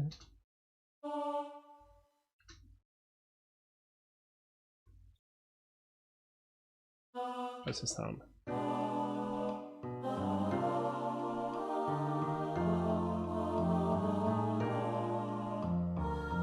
Yeah, this is okay.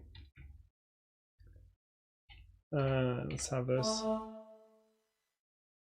Actually, let's have them get up to an F already here. At this point in the song, Etta James is already like blasting it out quite full force, so let's do that. This needs to have a slur on it.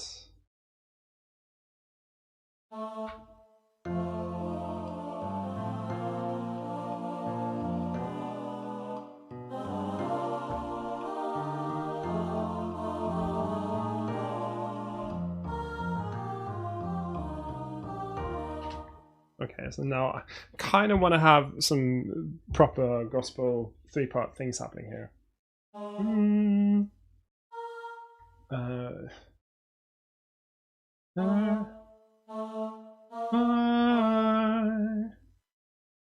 Should be right there. What I want is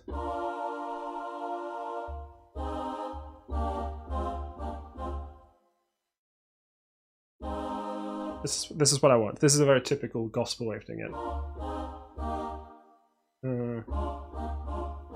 Something like that. I think if I have them all the way up at FF here, then I can put baritones up on a D and they will blast it out and they will all really get quite emphatic. Let's, yeah, it's... Now I'm going to have to change things a little bit because you'll see that this will lead to a tritone jump, which I want to avoid if possible.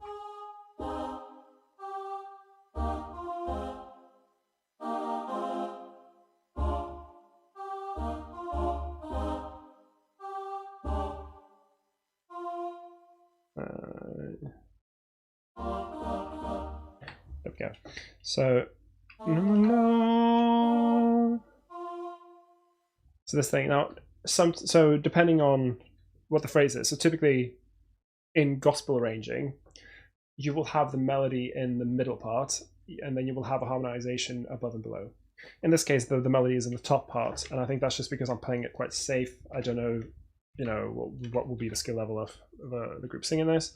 This will work for basically should work for basically any group. It is fairly high in baritone C, but I think because it's double F, that's going to be fine. Even true basses can stretch up to that D, once in a strong part of the song. It's trying to get him to sing that D, but very quietly, which is going to lead to problems. Right, let's sort this out, and I'll play it so you can hear what it sounds like.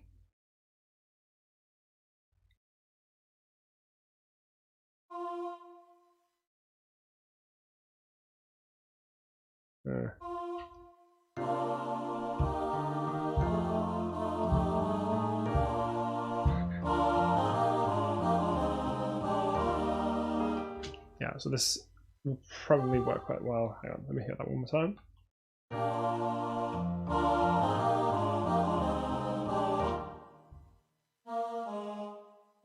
Yeah, let's do like that instead. Yeah, it sounds a little bit like da, da, da, da, da, in the with the samples, but I think with real singers who will give it a bit more emotion and stretch a bit, then that is going to work really quite nicely. Okay, let's move on. Smiled, you smiled, smiled, you smiled. So this one's confusing because she's actually singing it on the beat, and I think people will expect it to be the smile being on the beat, but in fact the you is on the beat. I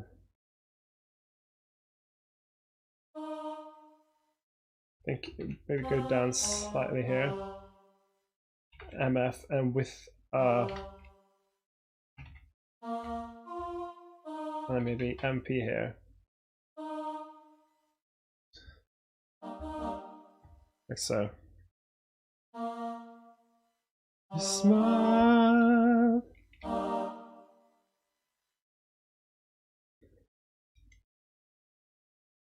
Like so, perhaps. Spread that out. Boop. Should synchronize.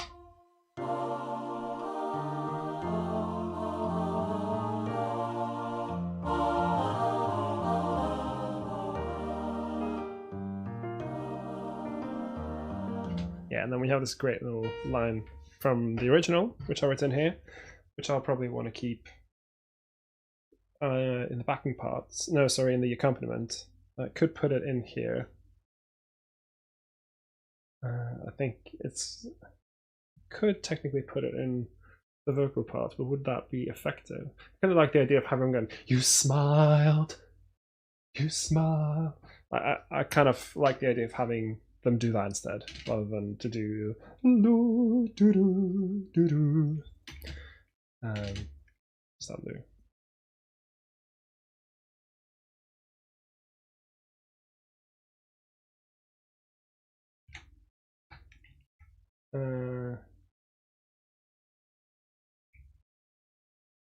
Oh, and then the spell was cast.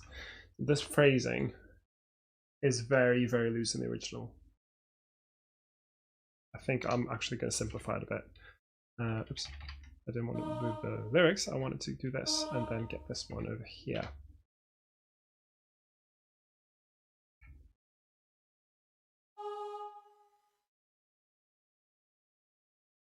I think I can even simplify this by having it there.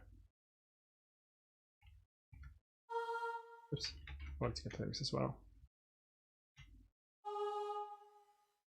Can I get the lyrics, please? Yeah, guess I'm moving the lyrics afterwards. There. Now this phrase is oh, and then the spell was cast. I think it's kind of okay here because we will avoid. This is already very much off the beat, even when written in quavers. And in fact, I was already simplifying things a bit while I was writing it down because it's so syncopated, off the beats that is. So I think in this case, it's okay to have it a bit more simplified. What I wanted to have here was I wanted to have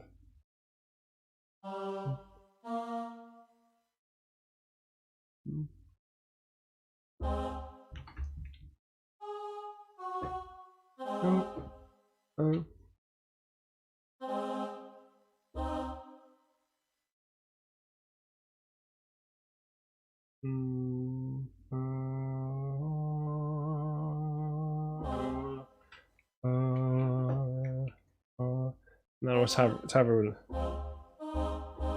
right there. Oh, sound more than O.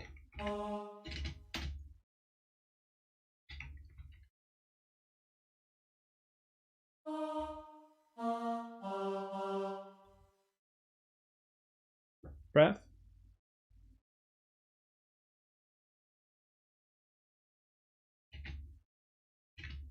And F.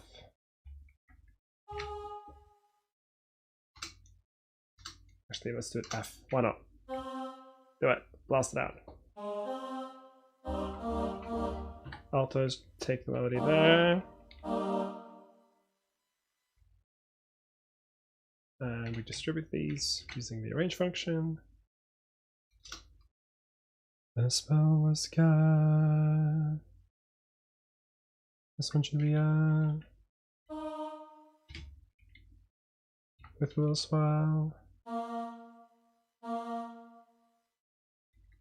think even I know that they're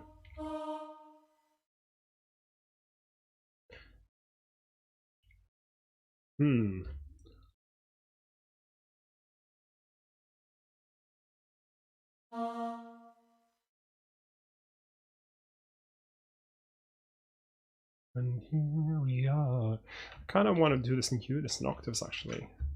It's nice to have a couple of unison octaves moments here and there. Just like constant harmony. Okay.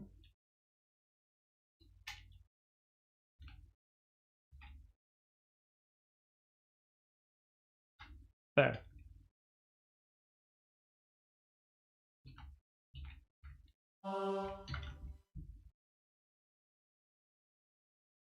Yeah. MF and P.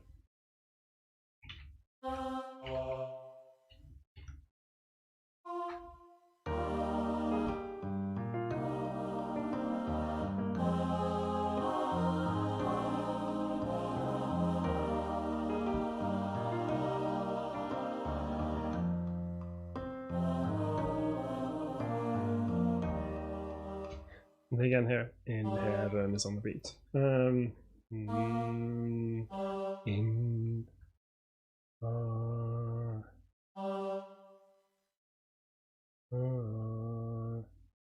we are in heaven.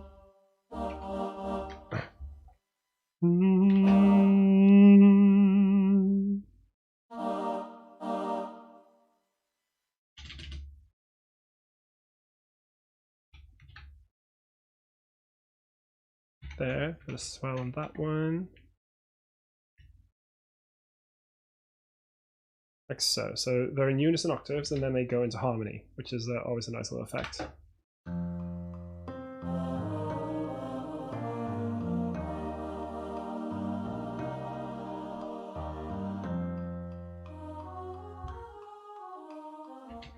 This is again a moment from the original where I'm a bit like, how should I treat this? Let's fix the notation here real quick. Hum. Right, let me have a think. Let me just listen to this.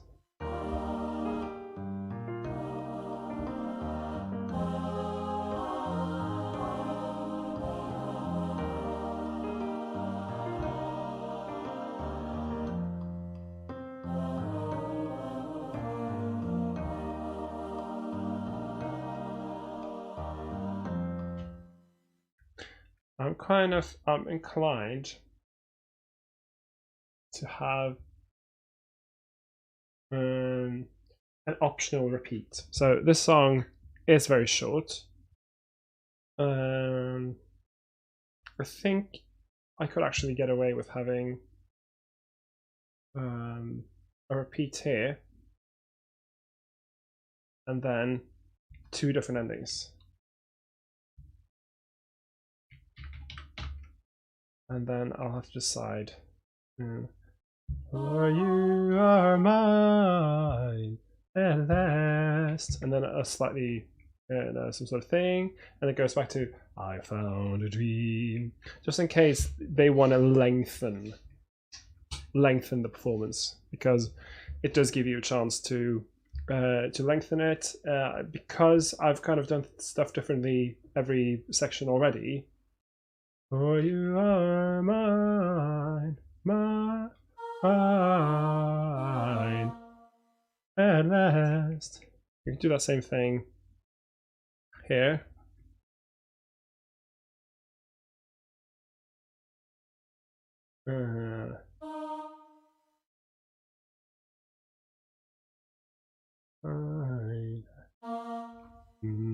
At last.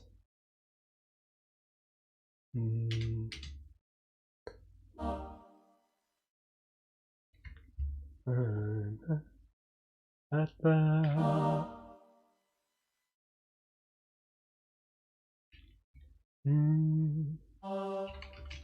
Keep it on the beat. Last.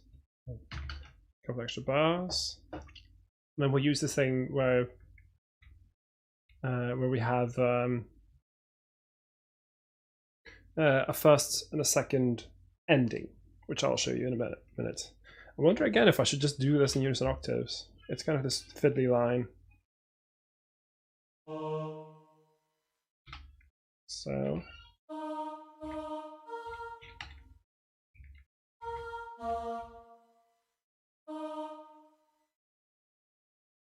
And I'll steal essentially what comes here.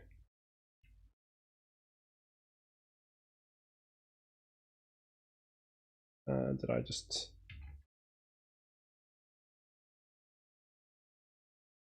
That should just... Yeah, that fits. It'll be up to here.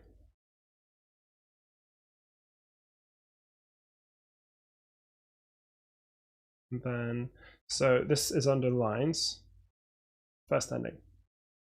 And then the other one, maybe like here, that'll be second ending.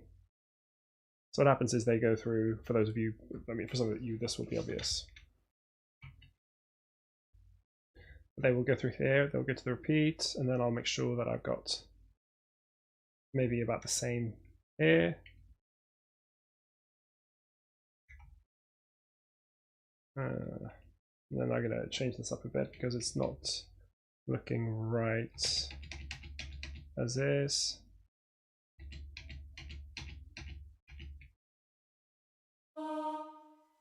This is always a little bit awkward to sort out.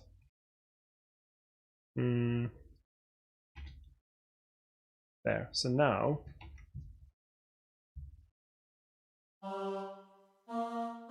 let's listen to this.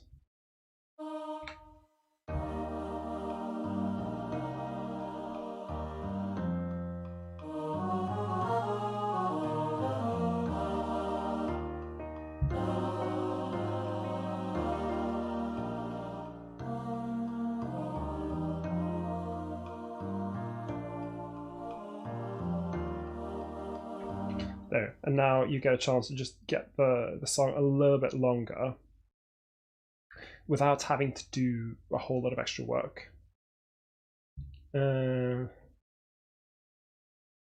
Just keeping this in unison octaves might be okay, and then they can look at each other, decide, you know, when are we moving.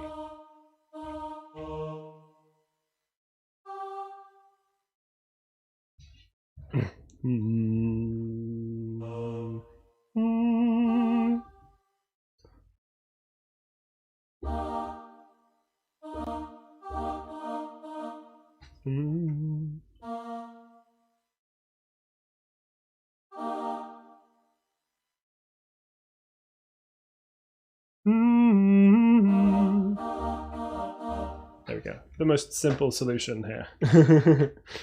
Just chords going up and down. Boom. Then I've not written in the backing parts, obviously, but then here will be the whole thing that stops. Da, da, da, da, da.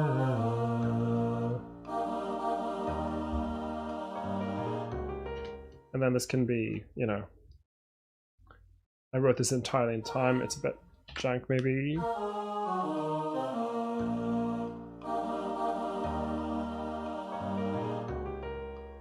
Yeah, with samples, it sounds a bit weird, but I think it's going to be okay.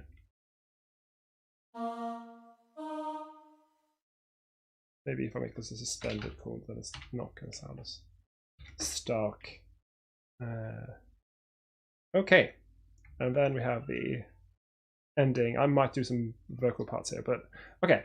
So now I've basically written out most of the vocal parts, but I've not written in the accompaniment. And here's where I wanna decide. So as I mentioned in the original, it's got this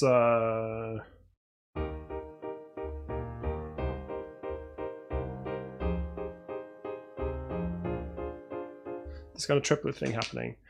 I think having it's just like that the whole time in the piano part can be a little bit much. So I think I might do two things at the same time.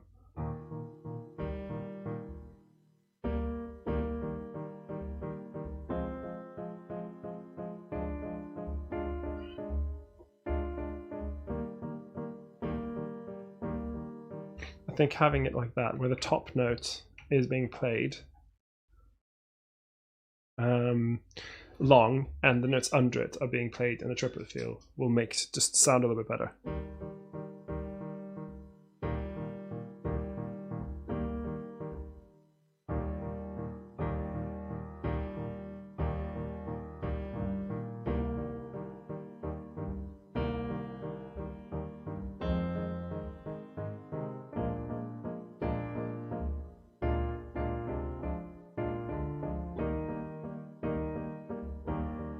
I think that might just, you know, create a more interesting line for the piano player to play without making things more difficult. Now the question is, do I want this even lower?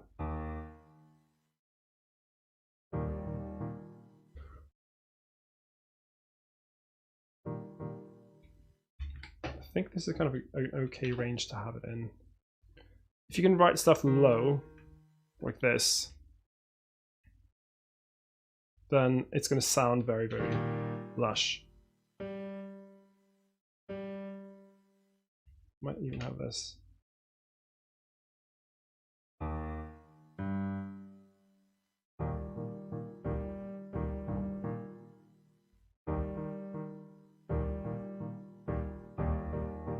So the thing is, I just want to make sure I don't, I make sure that I have enough space for the left hand as well.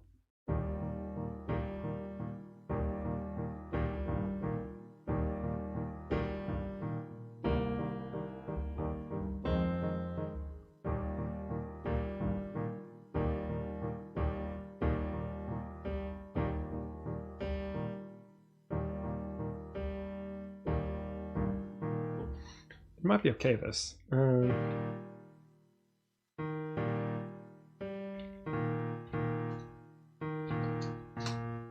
Like so.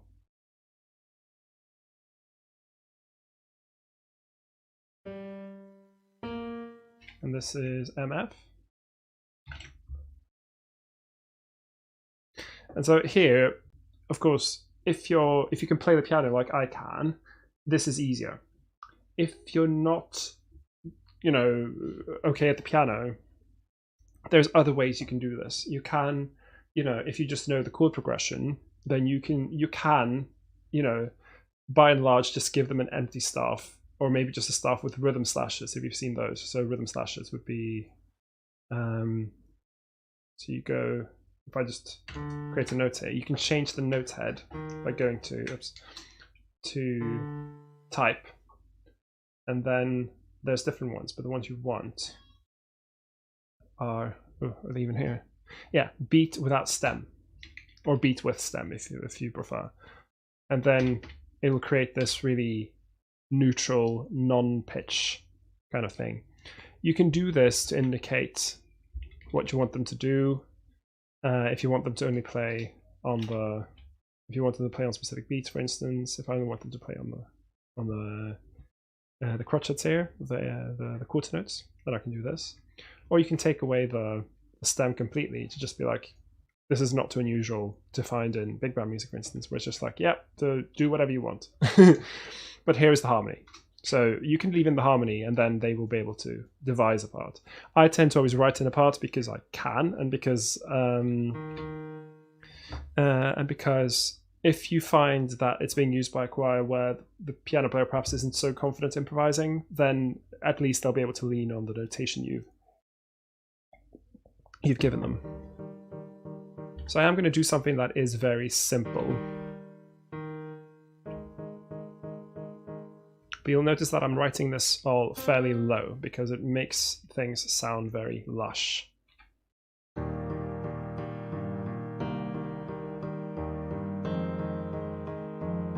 mean, in my opinion, it always sounds a bit too loud. Let's hear it with the...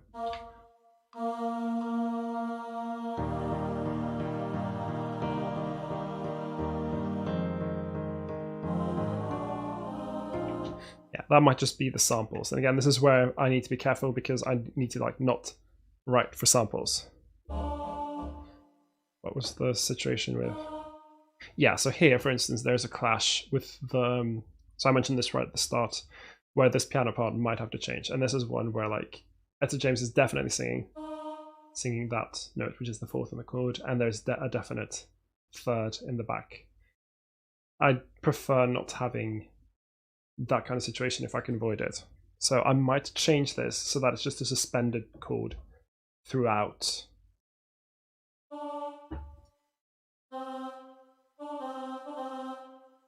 Like so. And this also will involve me changing the backing parts a little bit here. How will this sound okay?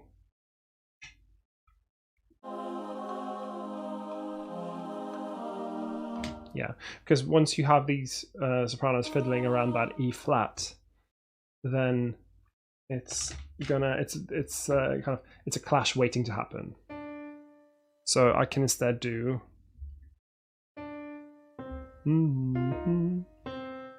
like so.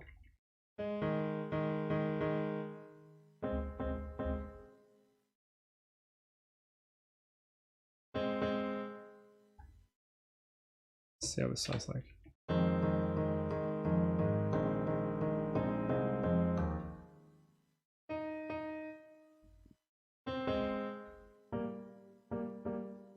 And then the same thing as this, the first bit.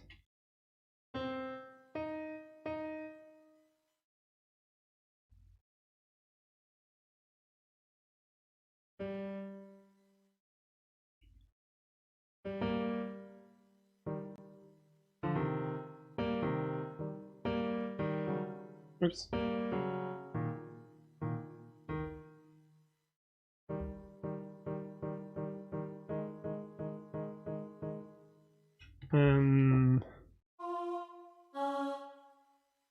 And this is definitely a situation where you'd want something like there, because that is very, very clearly audible in the strings, and I think it's a very nice effect to have. So I wanna preserve that. Now I'm just gonna keep the bass line more or less as in the original. I don't really see a reason to change this bass line. It informs the style.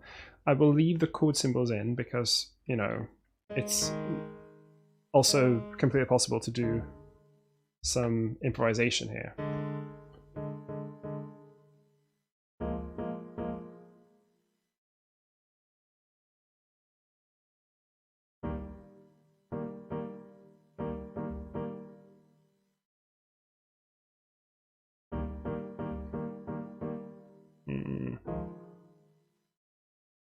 Can I do this and just... I'm a fond of keeping things in 3 parts as much as possible in the piano because it's just a little bit easier to play. I've got a question from Jobs. Sorry if I pronounced your name wrong. Hello, what software do I use? Yeah, like Mayor said, I'm using Sibelius. So it's a common notation program. I think this is versionistas anyway. It's saying here.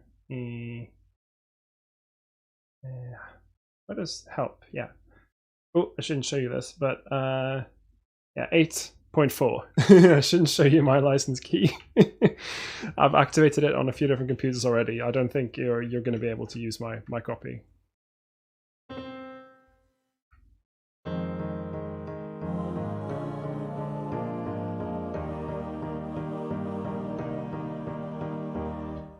Yeah, here. I think I'm just going to do this in 3 parts. So.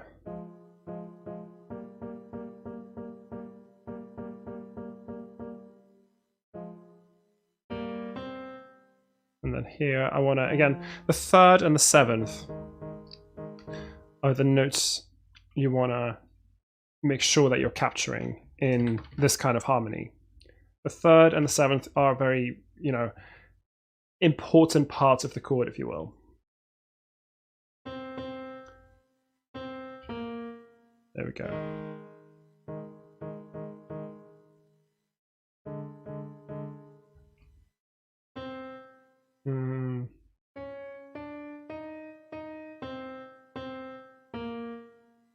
There. Let's listen to this.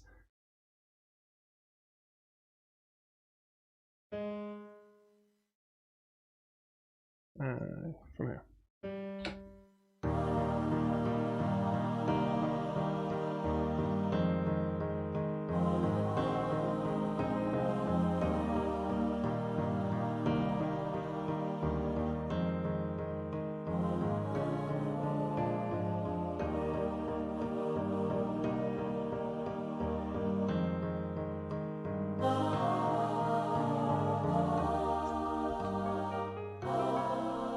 Yeah, I'll have to.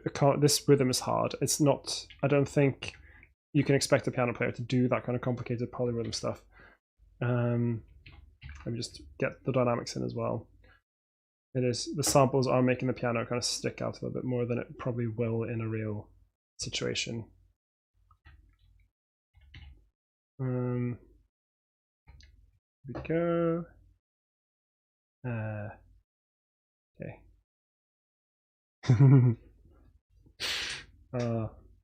I've got some comments. Thanks. It's okay. Okay. Right. So this one down here. So you notice that I've written this in bass clef. Now, awkwardly, the area on the keyboard where chords sound the nicest, there.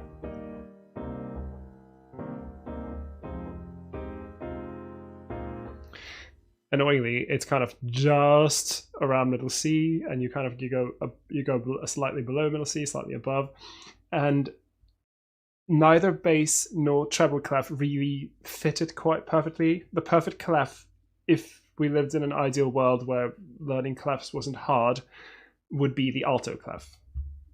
As you'll see, for instance, I'll show it. It's gonna look a bit ridiculous, but if I were to put the alto clef here, you'd see that everything would be, well, mostly, roughly on the staff the whole time. But obviously, you don't want to put the alto clef in because who reads alto clef?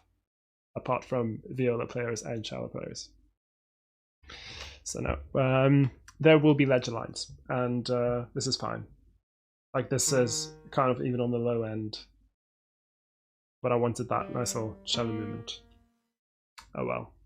It's not, notation is not perfect. I think here I'll be kind to the piano player and just have them do long notes. It's okay. They've been going do do do do do do on the what am I trying to say? On the triplets the whole time.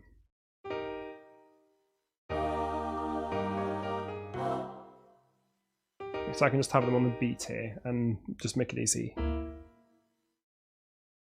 So will this be achievable?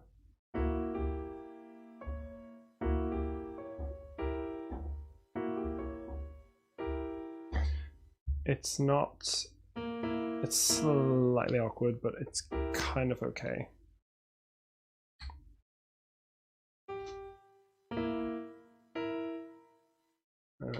Let's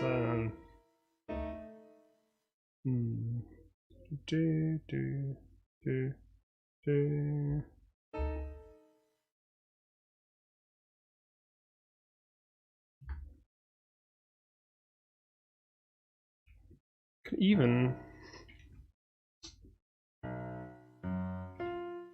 have the same thing happening in both the left and right hands here.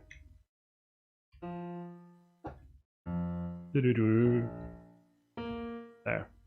Let's listen to this.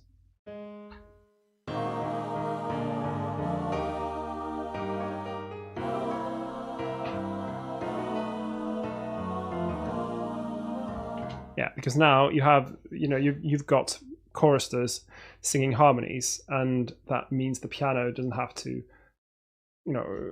clock out so many chords. The piano should always be quite helpful for the singers, but when they're already kind of doing their backing parts, it'll be fine. Okay, let me just double again. You need to make sure that it's not super awkward for the piano player to play either.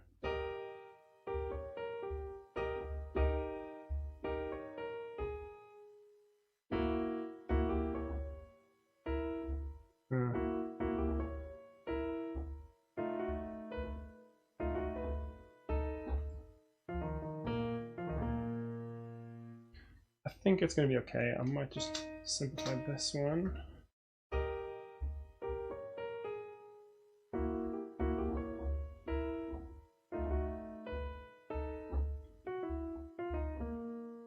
Yeah, with a little bit of practice, that will be fine. I've seen and been handed way worse piano parts than this.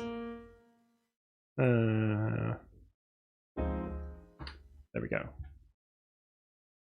And that's and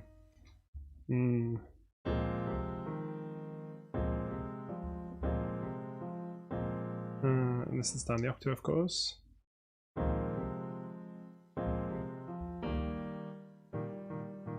Yeah, okay. Like so. Then back to bass clef.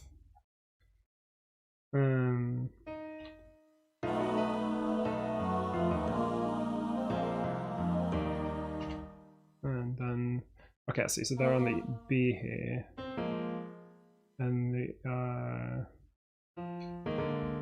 can make it an actual dominant here.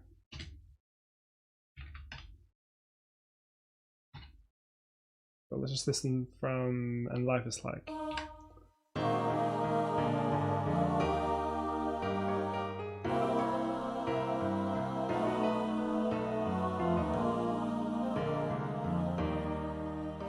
And then we'll have them go back. And I tend to kind of make things as easy as possible by just having the same thing. There's nothing wrong with just having the same thing twice here. They basically do the same thing twice in the original anyway.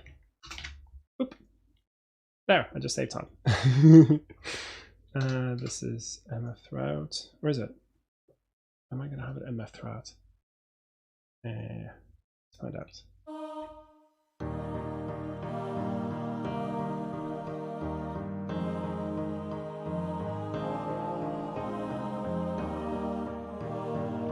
Okay, so now there was something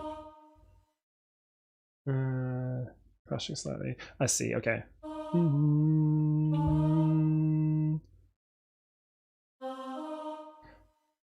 So it's clashing because I have a suspended chord in the piano, but I don't think you actually need to have the third in this chord. You can just use the fourth.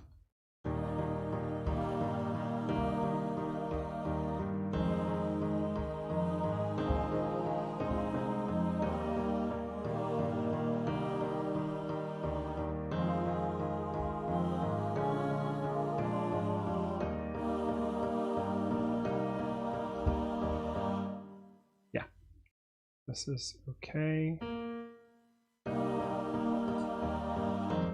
And change in dynamics happens earlier.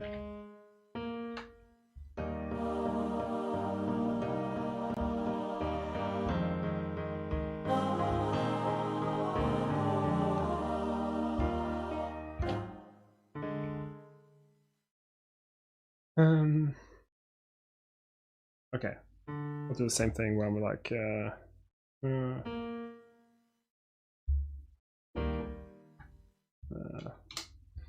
yeah, so here again is this awkward moment where it's like, well, should I use treble clef or bass clef? They're both kind of not right.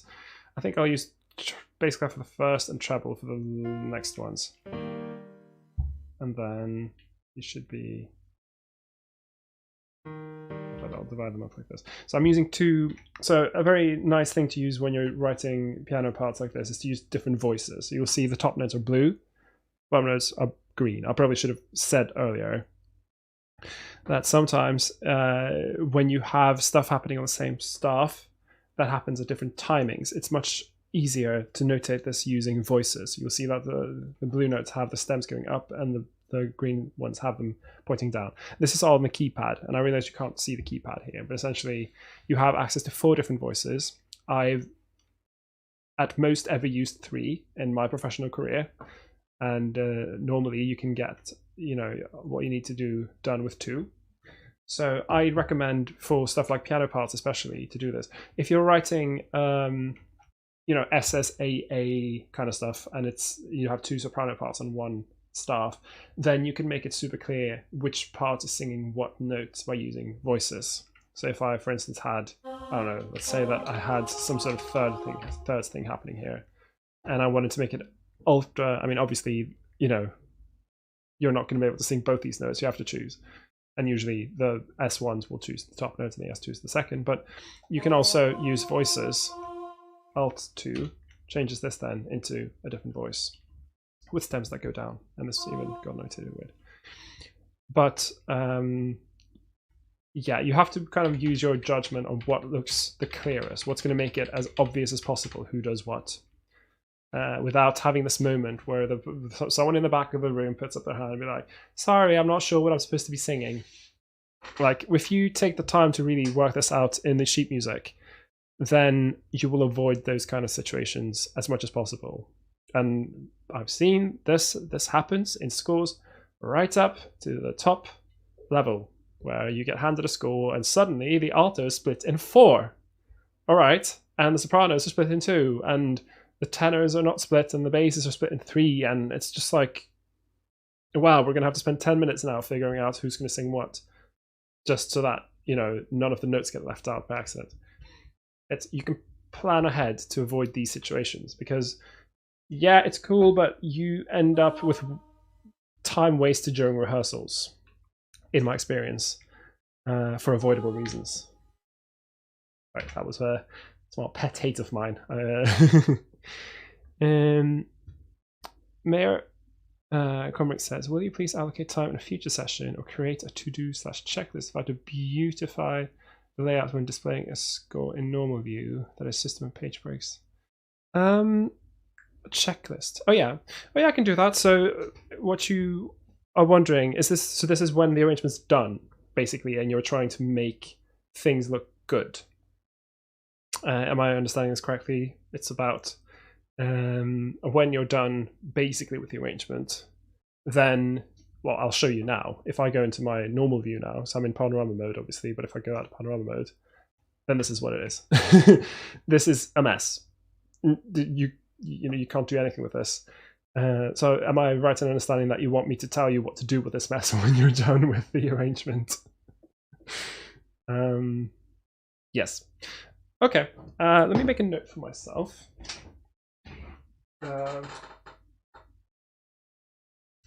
This is even something I could do an episode on, to be honest. It's a lot of rehearsal problems can be avoided by going through the layout and making sure that everything is super readable.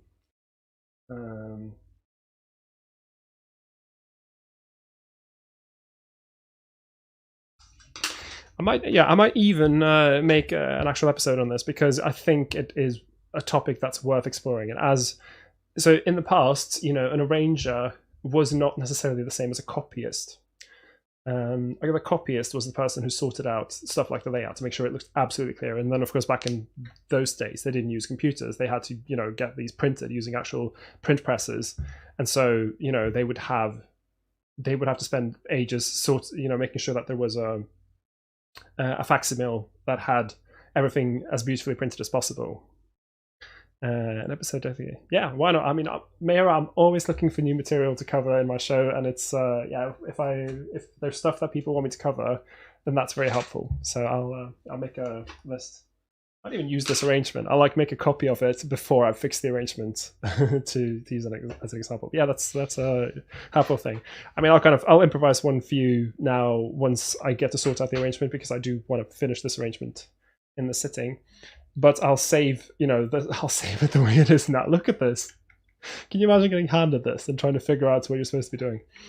But yeah, it is definitely something that arrangers have to learn to do now, because you don't have a copyist really anymore. You're the copyist. The arranger is the copyist. You're making everything look good in the software, and that's an entirely different skill from arranging. Unfortunately, it's making everything readable and nice, and especially, you know, when it's work that can be a little bit boring. Okay, let me just finish off my my piano parts here. I'm just kind of doing the simplest kind of solution here. So again, I'm doing top to bottom arranging here. Melodies on an F and an E flat. Okay, well, the chord is E flat. Right, what notes am I missing? B flat, G. Okay, boop. And here it's the F and G flat. Okay, well, those account for the 7th and the 6th, so 1 and 3.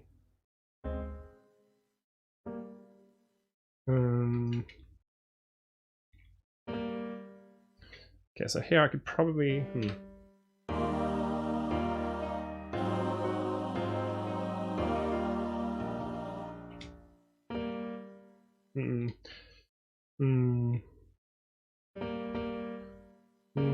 and then here I change the chord to this.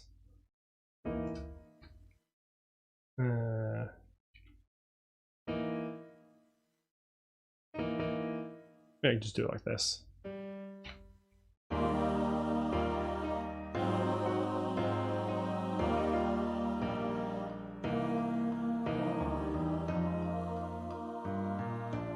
Yeah, and here again, I'm probably just going to do what I did earlier.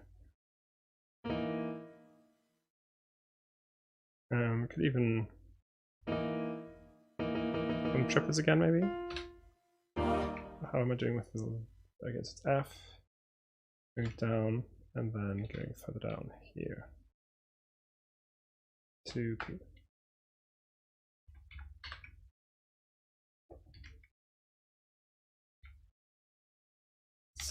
Okay, so sorry, now I just did something really I should really explain what I'm doing sometimes. So a problem when you put dynamics into Sibelius is that very often they only affect voice 1, and this is not a problem when you've got stuff like choral staves where there's only one voice per staff. But in places like this, where I've got voice 1 blue and voice 2 green, sometimes these dynamics will only affect one of them. You can see here it's blue. And if I mark it as 2, then it's green, and then it will only affect voice 2. And this does make sense, but it's an easy thing to forget. So what I often do is I make the dynamics affect every voice. So I select the entire score, Control A or Command A if you're on Mac. Then I go to my filter, and I select dynamics. So it selects every piece of dynamic in the whole piece. And you'll notice some of these are green, blue, and then light blue. You want them all to be light blue, and that is the all. So if you go to your keypad, it says all the way on the right bottom. Now they're all light blue, which means they affect every voice on every staff. And this is so that you avoid suddenly having voice 2 being double F, and you don't know why. And the playback sounds wrong, and then you start to fiddle in the mixer, and yeah, there's all sorts of problems you can avoid by just making sure all your dynamics are essentially affecting all voices. pro tip.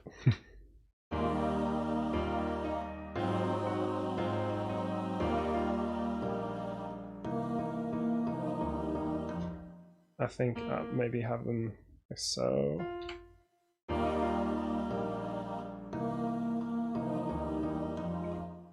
Could even have so I've got the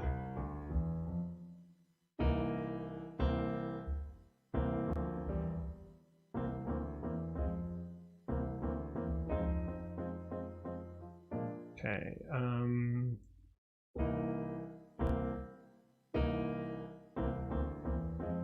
Yeah, I'll do this. Oops. Then I'll switch back. And then I'll do what I did before. This is essentially the top note from the string arrangement in the original. So Joseph says same thing happens in MuseScore too. Yeah, there's I wish there was there might be actually some way of making dynamics affect every voice automatically. I've not been able to find it, but it is something that bugs me to no end when I'm doing this. And so if you were watching earlier, I kind of started doing it automatically because I've just gotten into the habit of doing it automatically. But it is like one of those little, like, I love Sibelius, but it is a program that has certain technical problems that you learn to deal with them by working in it loads. But when you stop to think about it, it's a bit like, why is this even a thing? So I'm not going to lie to you, like, there is stuff about Sibelius that is annoying and doesn't make sense, and then you just kind of get used to it and you just stop thinking about it because you're just used to dealing with it. Mary says helpful tip, and so says Joseph. Yeah, no problem. I am nothing if not someone who's used Sibelius for ages and ages and knows how to kind of get around the program. Okay, so now I'm going to do the same thing as I did in the beginning. So essentially top to bottom arranging. What's the note? It's F minor 7. I've got an E flat. Okay, well, I'm missing the fifth and the third, which is C and A flat. And then here I've got the third. And then this is the ninth. Okay. There we go.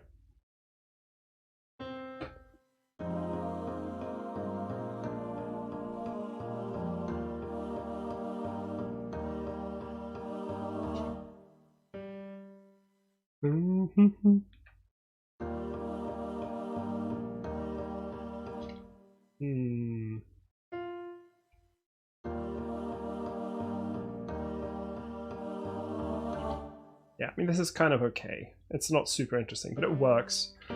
And ultimately, if something works, then that's pretty good already. Okay, we got a D. So now I need to watch out because this is actually suspended because I did this in the vocal parts. So do keep in mind what you do in the vocal parts. I mean, if I played it, I probably would have heard very quickly if I put... In fact, let me demonstrate. So let's say I forgot that I made this suspended. You'll be able to hear it immediately.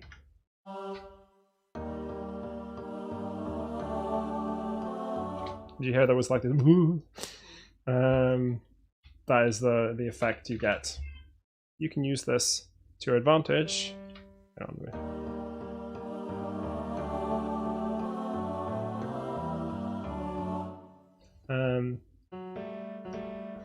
But I want to kind of keep it like this.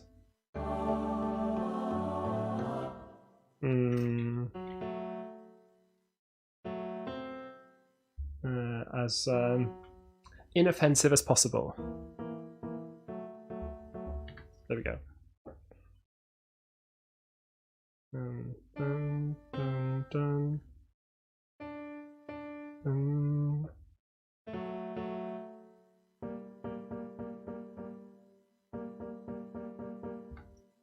Accompaniment, you can make it as interesting or as boring as you want. It's just accompaniment.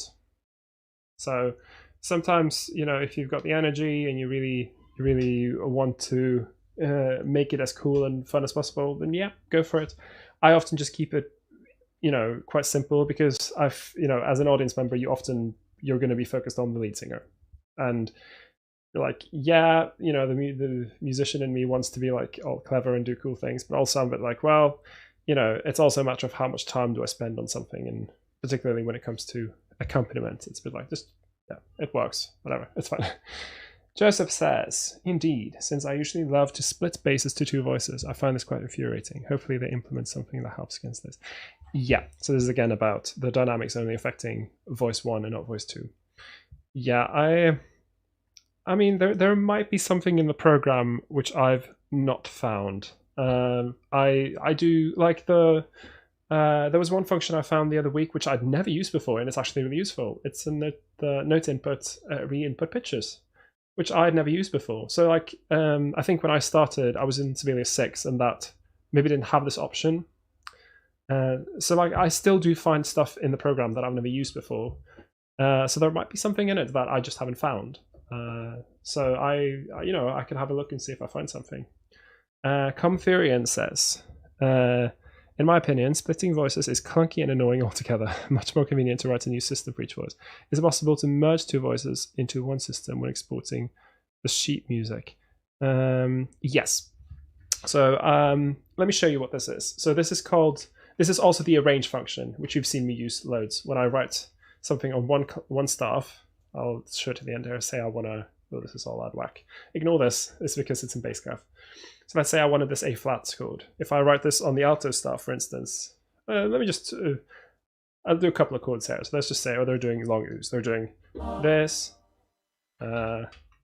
this, this, I don't know, this.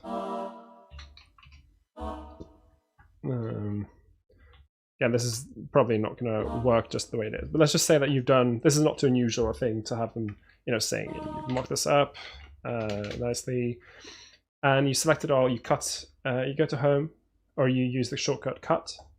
Then you select the system you want to spread it to. You go to note input, arrange, boom, and it does it for you, and it splits it out basically as logically as it can according to range and stuff. You can do this in reverse. So let's say that this was two soprano staves and I wanted to meld them into one.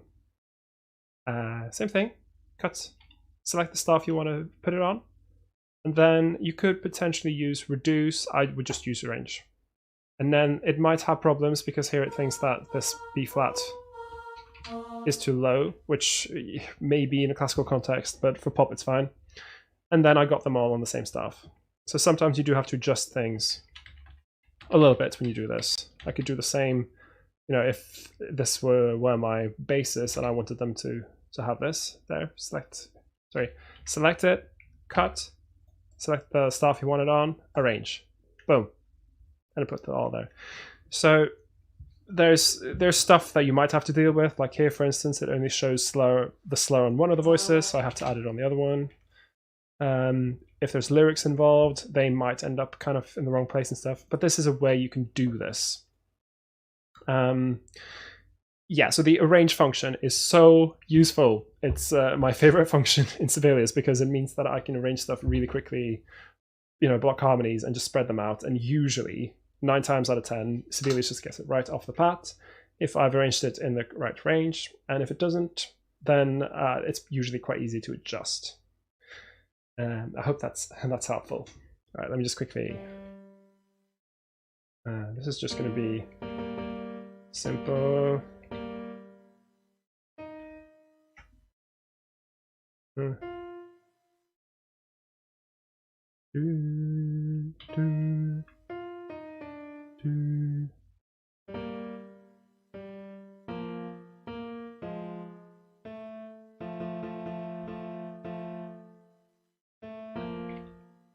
I've realized that I've written B flat 6 and I'm not actually putting the 6th in the chord here. Maybe I'll go over it and add in extensions where they're appropriate. I mean, I could just do it now. I don't know. It's extensions. I'm often very much like, they can be there, they can not be there. It really depends on the music. There we go. Maybe we spell this as B.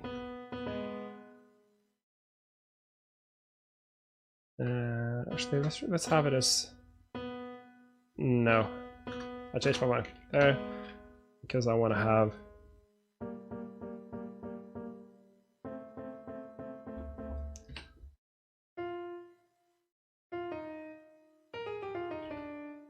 I'm changing this.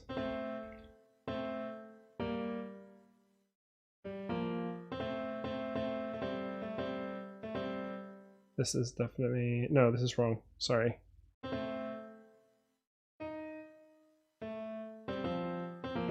This is what I wanted.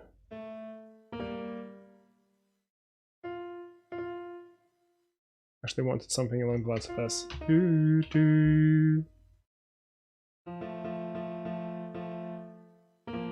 There, that's...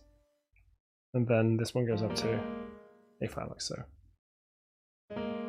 Or even... There. Conferences. Sorry, I meant staff, of course. We say system in Norwegian and perhaps Swedish as well. Thanks for the guide. I'm a musical user, so I'll have to dig around for a similar feature there. Yeah, I often get the terminology confused because I am also Norwegian and grew up here and learnt music here. But then I went to university in Britain and learnt the British terminology, which well, let's be honest, the British terminology is special because they say things like crotchet instead of quarter note and quaver instead of eighth note. And like I know in America they will say we usually say bar here, whereas in America they would say measure. There's stuff like that. So yeah, I am also sometimes a little bit confused with the terminology, but like ultimately, they're just words. Like I got what you meant from context. So it's usually things will be clear from context, even if the languages are slightly different. Okay, I'm just going to really haphazardly arrange this quickly now. Let's see, this goes up to F. I need to actually listen to it to make sure I've not done any mistakes, forgotten about. Actually, since it's going up to a proper strong thing, I might as well build things a little bit by.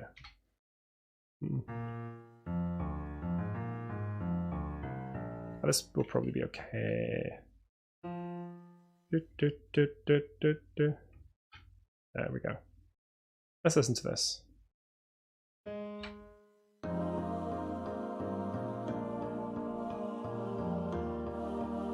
Okay, so now we have a situation where baritones are going to G and there's an A flat here, which is kind of clashy.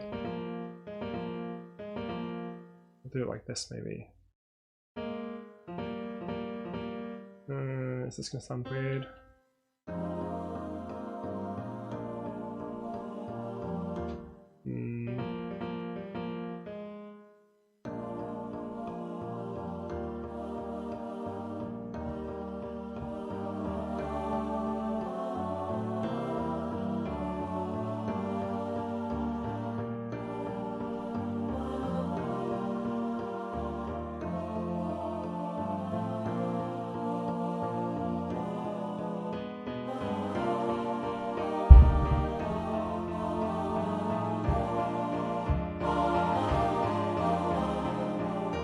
Yeah, like this works quite well the way it is. And now we need to get this line in. This line is like quite nice from the original. So now, because there's stuff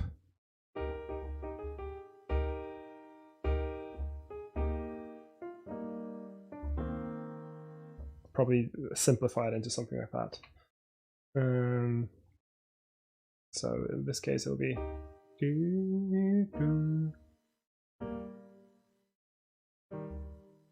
there. And just make sure that this is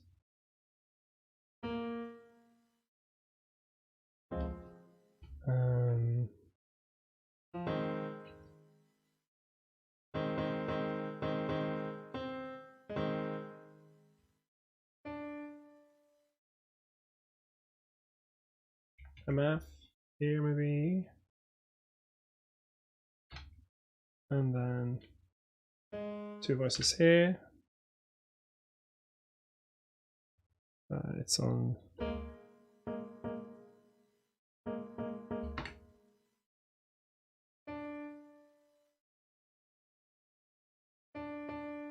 Oops. So one thing I'm slightly worried about here is the jump. So we're jumping from that kind of jump.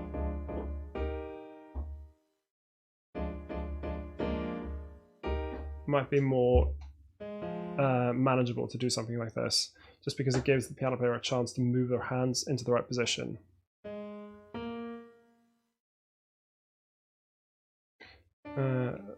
Let's see how that sounds. Confurian says, semi, hemi, demi, quaver. What? Yeah, as a bass, I am offended by this aphasia.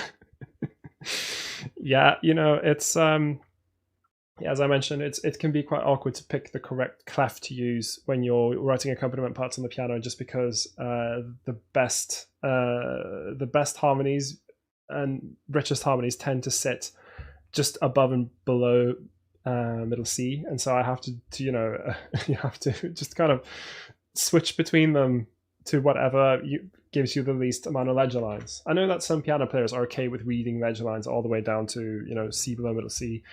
I just find ledger lines quite annoying, and so I try to avoid them wherever I can. That is a preference thing. Okay, let's listen to this.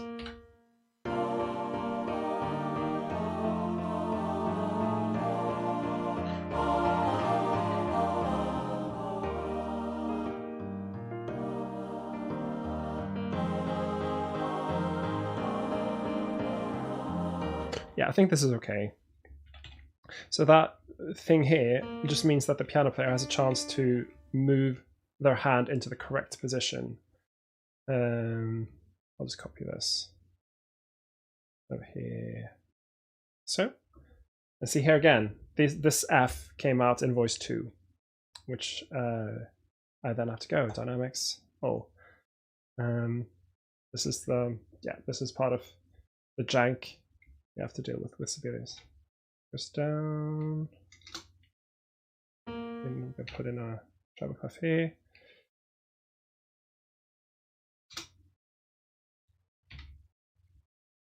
Okay, so now that's fine. Okay. Dun, dun, dun. Oops, that's not supposed to be voice 2. I was supposed to put tilde marks on them. Then voice 2. Okay, so now again, just move to the best available harmony notes.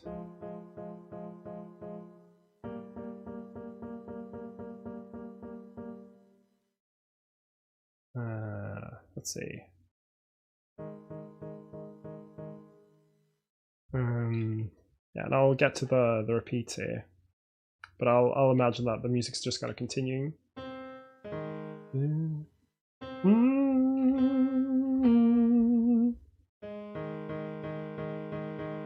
Can I put?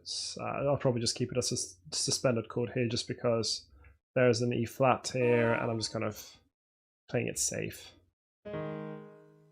Can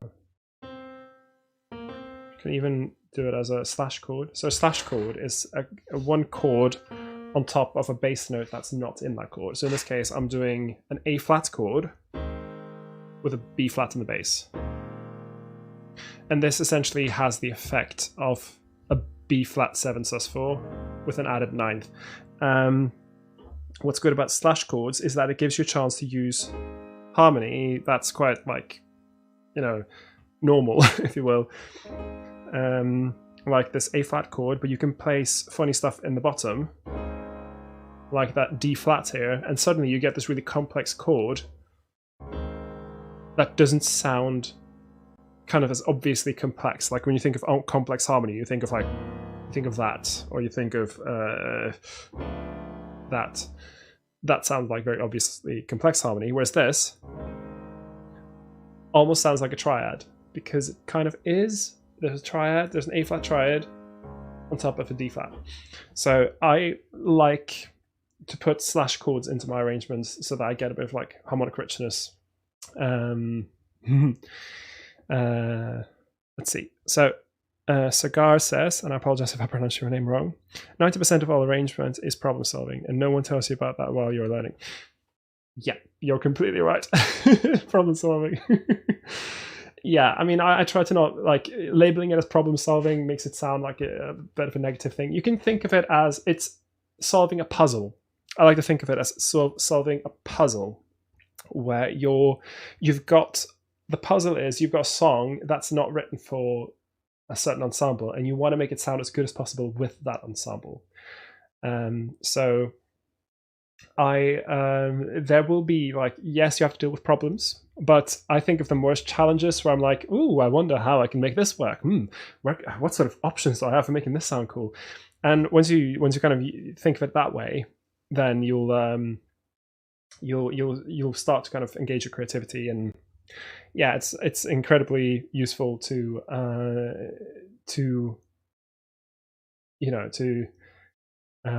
think of it in that way, I think, so that you're kind of taking it a bit for what it is. It's you're making it cool. If you're arranging acapella stuff, you're perhaps like thinking about cool sounds and stuff to use. But ultimately, what you want to make sure you have is music where everything sits in a good place in the singer's voices, where you've thought about stuff like the dynamics graph, which I often take up, like where's the climax of the song, what are we building towards, does this tell the story of the piece, so on and so on. Cigar says yes. Mary says problem solving equals learning curve.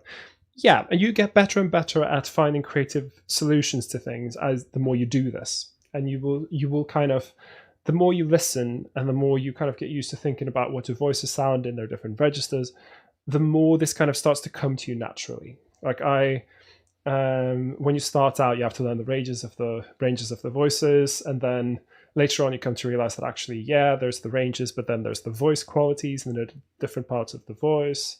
There's, the way a pop singer approaches singing it versus a classical singer, and how do they negotiate the breaks in the voice, for instance, and also what are kind of the better places to put the melody at different dynamics. And and also conversely, once you've taken this on board, how do I then play with that and go against type? How do I put parallel moving fifths into my arrangement in a way that makes it sound cool? How do I take the knowledge and the guidelines that I've learned and turn that into art? Joseph says, I definitely like using add four voicings. Yeah, so I like to call it the Eric Whitacre chords. You find it a lot in contemporary choral music, and I call it Eric Whitacre because he does that a lot. I sometimes like to just leave these two while the other parts go away. So Guy says, I've been following your work for many months, really love it. Well, thank you. I'm always quite happy when people find it useful and learn things from it. Joseph says, I would like to bring up a nice question. Does voice leading in many cases beat functional harmony? Yes, is my answer to that. I'll say voice leading, when it comes to instruments, when it comes to voices, instruments that do not have valves or keys or anything that will help them find their note other than their ears, voice leading comes first. I will tell people, like,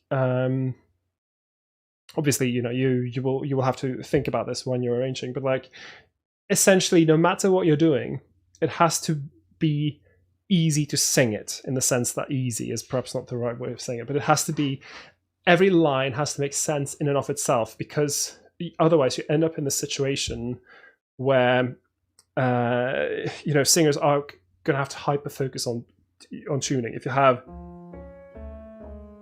like an like where they have to like think and really like, is that the line? And then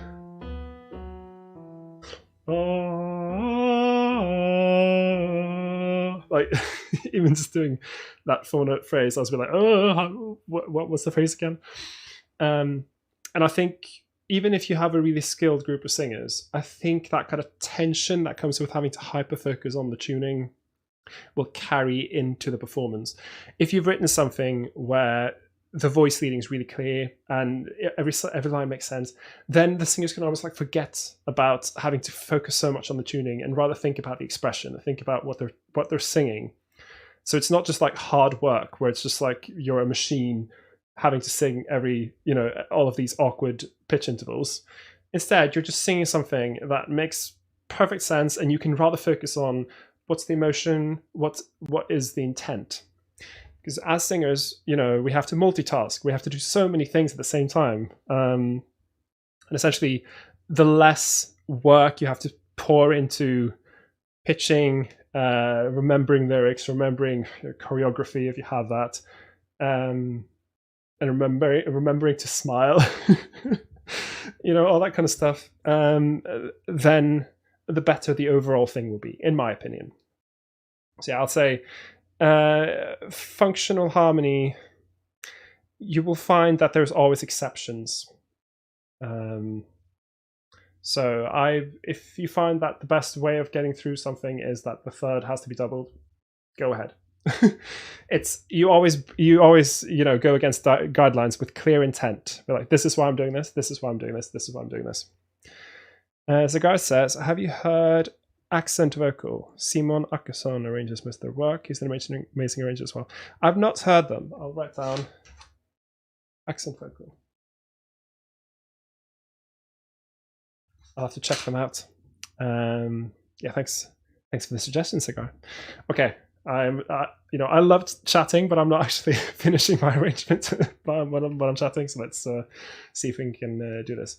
Okay, so now to ease things, I'm going to just copy something I did earlier, because this bit is repeating over here. And I'm like, well, it's the exact same thing. Let's just copy it. Boom. Okay, let's listen to, this was MP. There in heaven. This goes up to F. And this all matches. Okay, let's listen to this from, why not from here?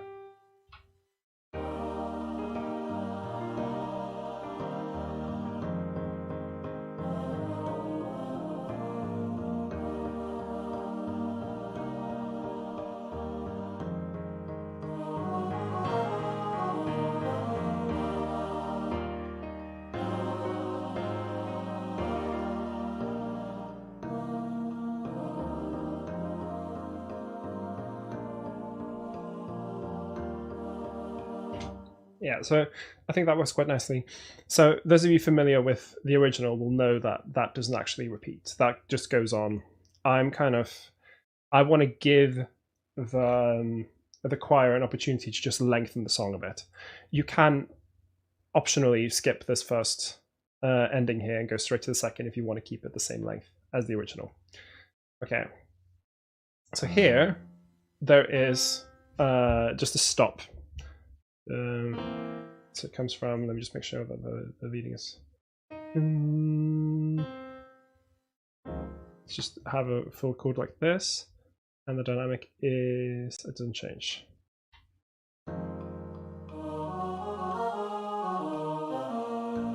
And then they have like a small little chord here. Let's make it just like that. Maybe with a little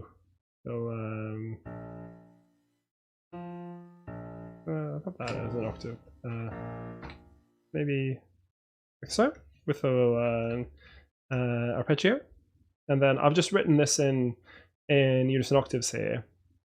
I don't really think it needs harmony, and it's a line that can be quite exciting for the singers just to kind of get in unison octaves anyway.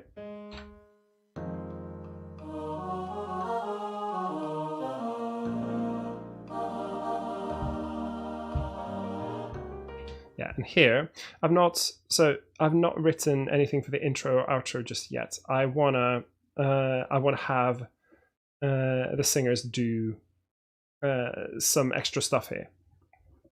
So what I want to do, maybe At last, at last, at last, at last. It's something like that.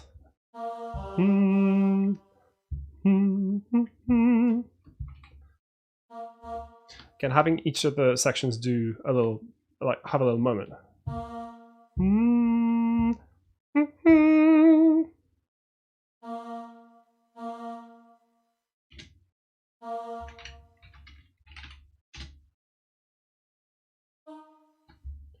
That's not quite right. It's supposed to be there. Again, I will probably just simplify the harmony here, because it's in 3 parts. I think actually the original doesn't really use 6s as much as I've written them in. That's just sometimes, you know, I will, because I used to play piano in a big band.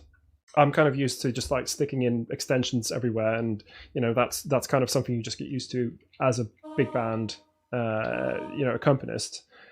But a lot of music, even from this time, like it's just triads. It doesn't, you know, that's supposed to be D, G.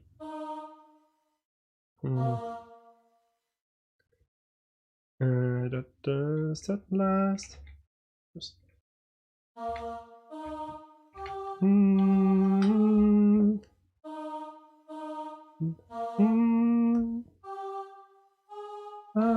Up down, because otherwise it's gonna get really high. I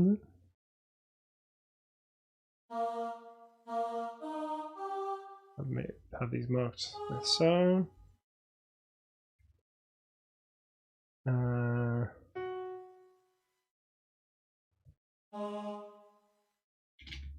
So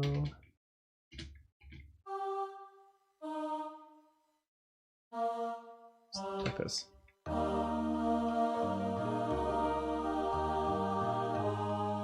Oh wow, that's not supposed to happen. Open fifths. I could. I could stick baritones up on the third. Why not?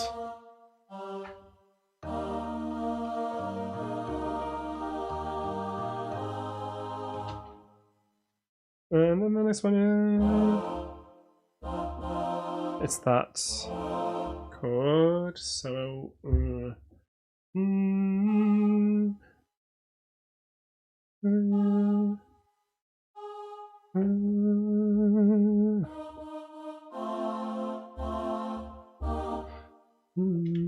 For you are. For you are.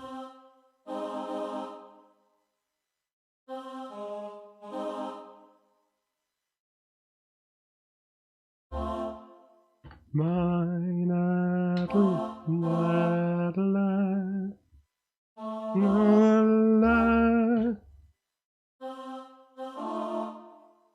There we go. For you are mine at last. At least. Last.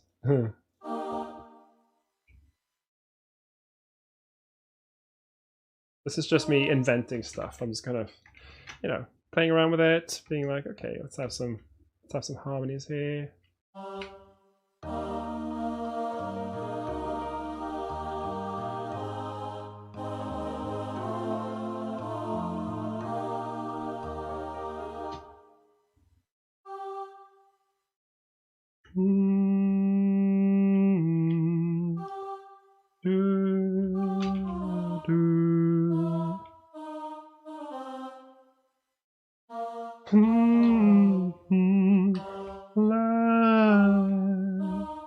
There. It'll be nice to. So the original finishes with, you know, lots of string stuff. We don't have strings obviously, but we do have voices. So a little spell on this. Then ooze.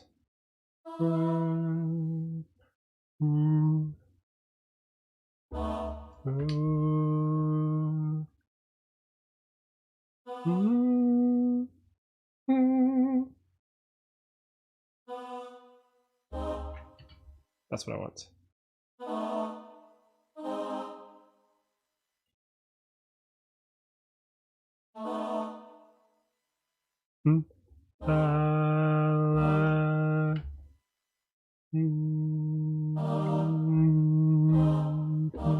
There we go. Simple plagal cadence at the end. At last, and this will end on a stop there. Yeah, this is just temporary stuff I've written in the piano part when I was transcribing it. Might change that, I haven't quite decided.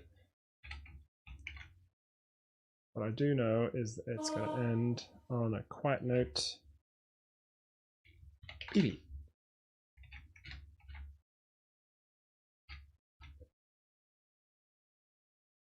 In fact, let's put a Ritz here.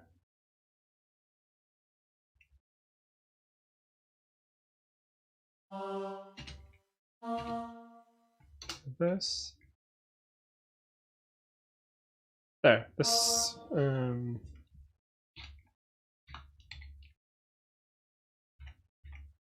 this goes down to P.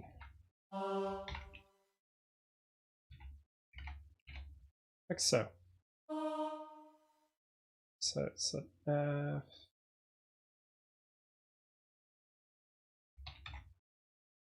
There.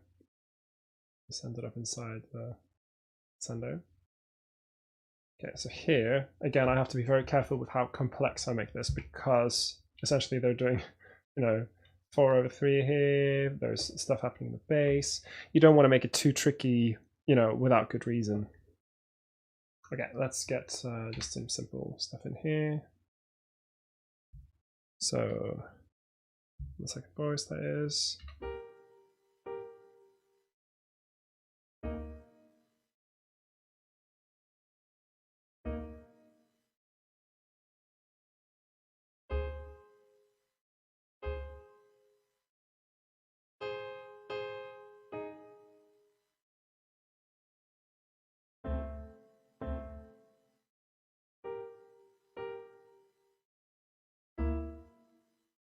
Then this is the same as before.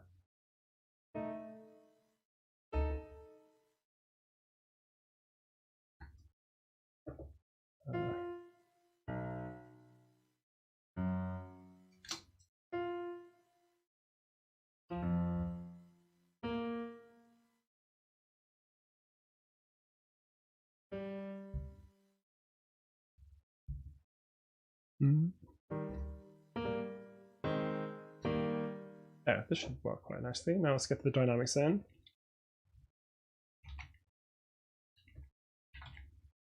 This will require a little bit of practice for the piano player, but it's no one was ever hurt by having to do a little bit of practice in music. It's sure they'll be fine. And down. Get the dynamics onto all voices as usual. Okay, let's listen to this ending.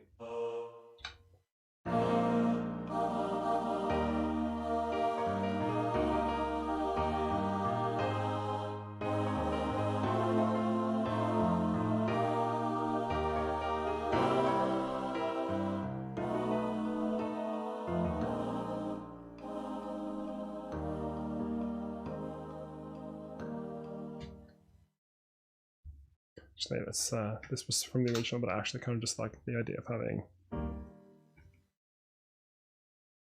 like this.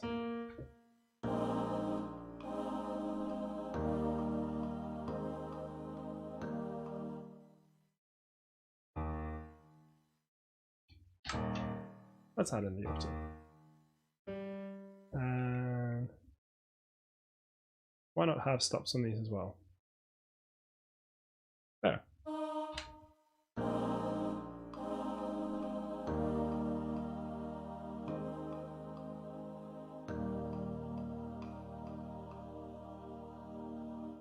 Yeah. That is my outro.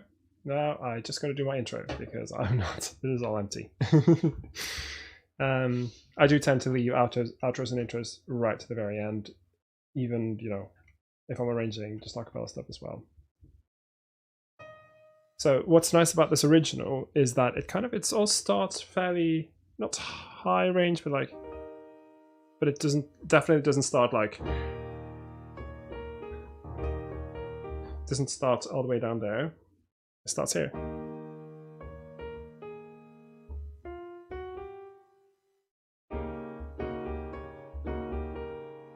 So I can just write something that's quite simple in expression. Do.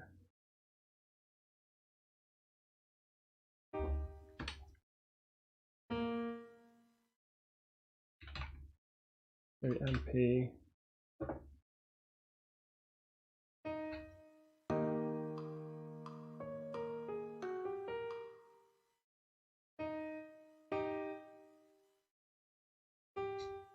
Then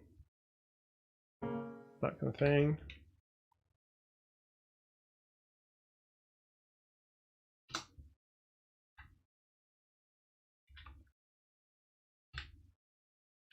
There's F there.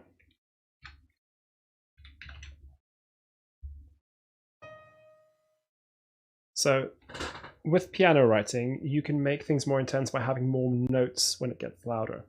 So starting quietly with few notes is going to sound quite sweet. And then as I get to that E flat, which is basically the climax,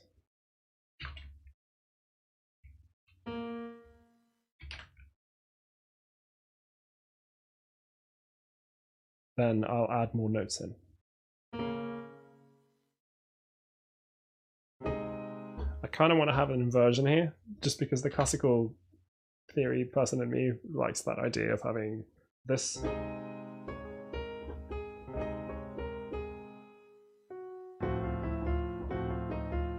There we go.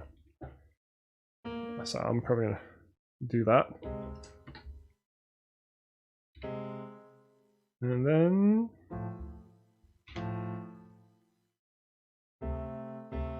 oops.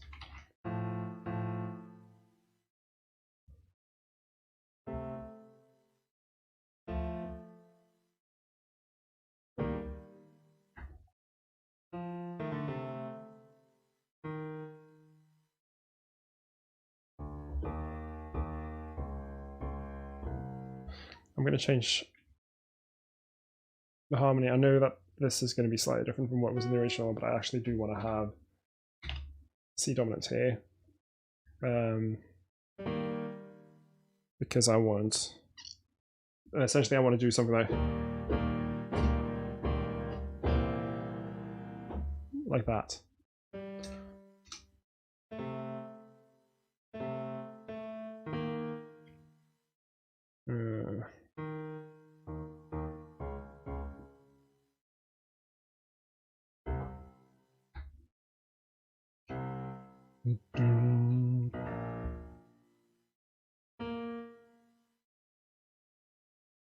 I actually want to just have these short.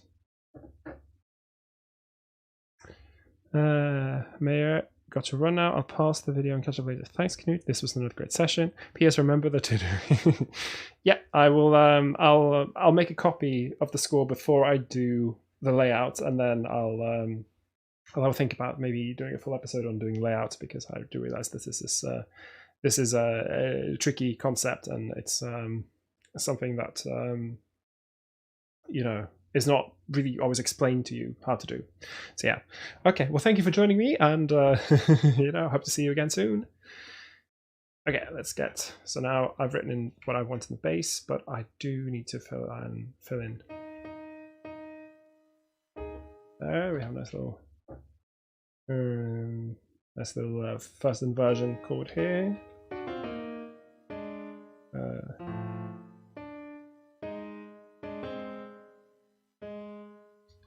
That's probably fine.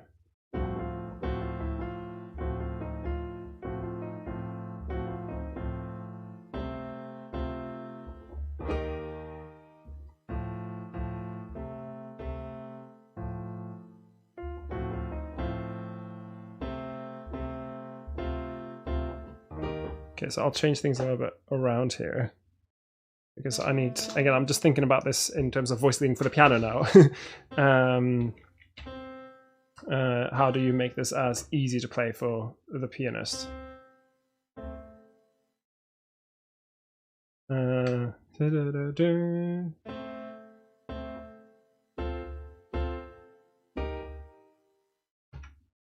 This is what I want. Again, increasing the amount of chords.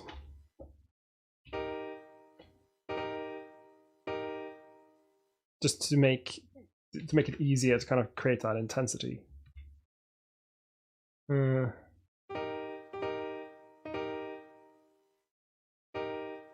here, I'll do exactly what I've done earlier in the arrangement. Or, sorry, later in the arrangement. Earlier in the session, later in the arrangement. Be short. And then I'll even copy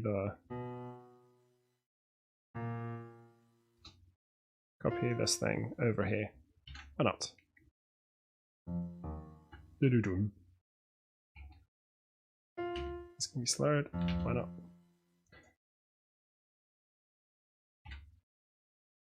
Let's listen to this. Did I get all the... Yeah, I did.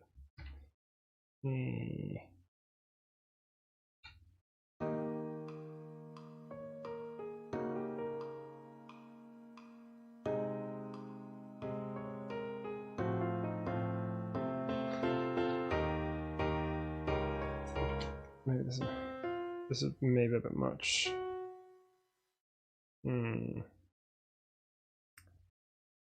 I can even have this.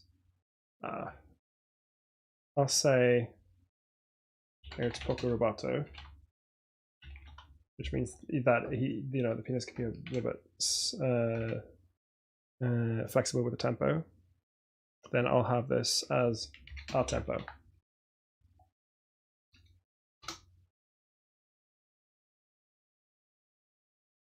Right, so I think you normally write this with a small letter.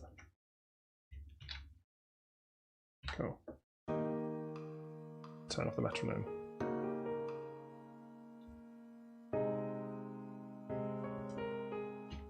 I want to have two. There.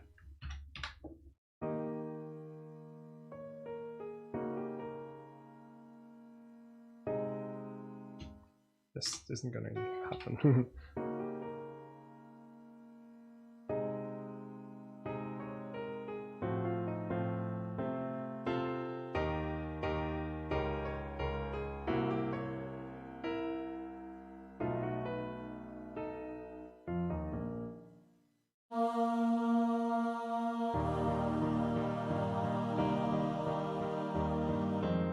Yeah, I think that kind of works quite well. Maybe having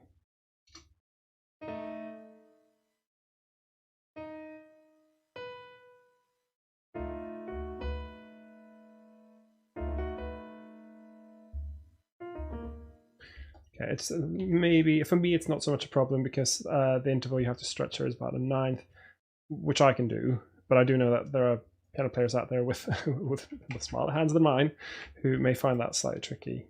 I'm just I'm writing stuff very simply here. I think just for to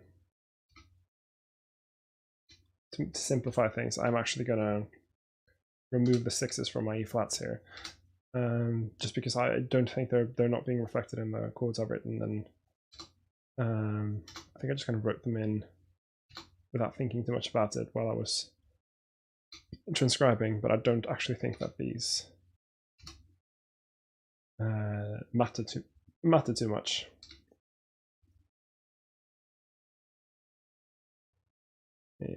Let's catch the... Yeah, so now soon comes the cleanup work, the creating the layout, which was what Maya was talking about, and which is, something that can be a little bit annoying to do. let me create a copy of this. Save as. I'll just save it as no layout. And then I'll make sure that I've opened up the other one.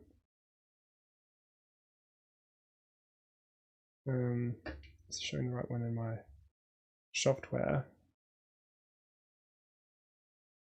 Okay, so yeah, there we go. So I now am going to do layout. I'll play through the arrangement after I've done the layout, because I do realize it's probably good for you to listen to what the whole thing turned out to be. But to say, okay, so what May was talking about, for those of you who may have joined late, is that when you leave panorama mode, it looks like this. This is, this is basically useless. We need to sort this out. So first of all, select everything, Control A. There's two functions you should immediately use to make sure that things are as visible as possible. Go to Layout, Optimize Start Spacing. There. Now immediately you're able to read what's there. Then you go to Appearance, Reset Note Spacing. And this also takes care of a lot of problems you can run into. Next, what I like to do is I like to put my name on top of every arrangement I do, because arrangements have a tendency to suddenly turn up suddenly in a new choir, which was not the choir you sold the arrangement to. How did it get to them? I don't know. It's something you can't really avoid, but at least if you have your name on them, then, if they need new arrangements, they'll be like, oh, this guy arranged this arrangement which we like. Let's contact them and see if they want to arrange more. So I'll first write based on the version by Etta James. This is important if you're doing something that's not, if you're doing an Amy Winehouse song that she wrote, obviously, it's obviously going to be based on her version unless you specify otherwise. But with songs like this, where, Etta James did not write this, and this wasn't written for Etta James either. This was for a show. So it might be good to specify that this is indeed, based on her version. It's not based on the musical, version with, the stuff that is not in her version. So write that for SAB choir with piano accompaniment by me. Oops, I can spell my name. And then I write my email address. Yeah, this is just a way to make sure that if people enjoy my arrangements, and they will, because I am a musician, so it's not like I'm swimming in work and if people need arrangements, I am here. This is what I'm good at. This is my thing. Then I make sure that the title is on top of every page. Again, it's kind of a pet hate of mine, is sheet music that doesn't have the title on top. It's kind of okay if it's all been stapled into a book, because then they're collected. But the problem is, a lot of the time you'll be dealing with loose sheet music. And what can happen if you drop your sheet music, you've got a bunch of sheet music, you drop it, well, now you have to figure out what pages belong together, and that can take ages. So I write in the title on top of every page. Now it's no longer a problem. It's obvious. You don't have to do this. I tend to do it because it just makes things easier. Okay, so we now need to make this look as nice as possible. I think when you've got 5 staves, it's probably good to keep it to 2 systems per page. So you go to layout, you check staff size. I can probably afford to turn the staff size up a little bit. Maybe to about there. Next, what I'm going to do is I'm going to do this. Actually, this actually doesn't work that nicely. I tried essentially, whenever there's parts where I can get rid of a couple of staves, then I'll try to do so, because it makes it really, really clear, or it makes you save pages. For this kind of music, and you'll see again that though we need to optimize here because this all got squashed. In this type of music, it's going to be obvious which instrument is which. Soprano, alto, baritone, piano, they all use different clefs, and unless you are mixing up sopranos, altos much, then this will be the setup. So you don't really need to have the extra instrument names on. It's going to be obvious. I usually put down copyright stuff. If I publish this, and yeah, I will publish this because I'm able to.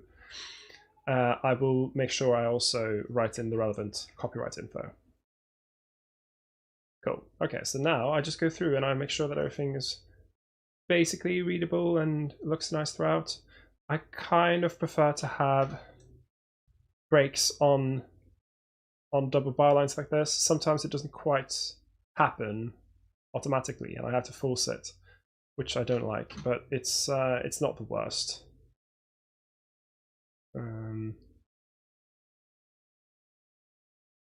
Essentially I want to, yeah, so like this is fine, but then I'll probably want to do this. Oops, that's definitely not, should not go on this page. This can go down. Now here, so I really don't like it when there's the last page is like basically empty like this. It feels like, well, it's not too bad in this case, but I would kind of want to have a bit more. Again, this isn't maybe the prettiest, but it's just, it feels less like a waste of paper, if you see what I mean. I'm going to give it a little bit of space at the top. So I used this thing, document setup, and I use that to adjust the margins. And I will also, so often when you have the piano stuff at the bottom, you can end up with situations where there's like a lot of notes dipping quite low. So I tend to kind of give there a little bit of margin at the bottom as well. Not loads, but like just a little bit, just so that we don't have loads of stuff extremely close to the edge of the page. Okay. I am not quite a fan of the space between here. I wonder if maybe if we have just a little bit of space like so and increase the margin underneath. Maybe like so.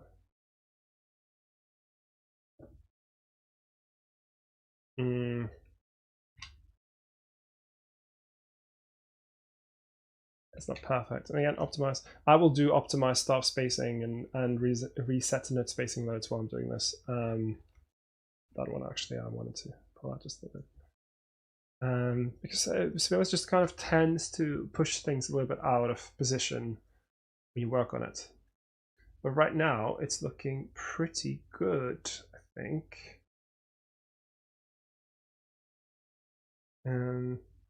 You can also use this function called align staves, which I can probably, okay, I'll do that just to show you how I can make use of the whole page here. So I'll pull this out so that there's as much space as possible.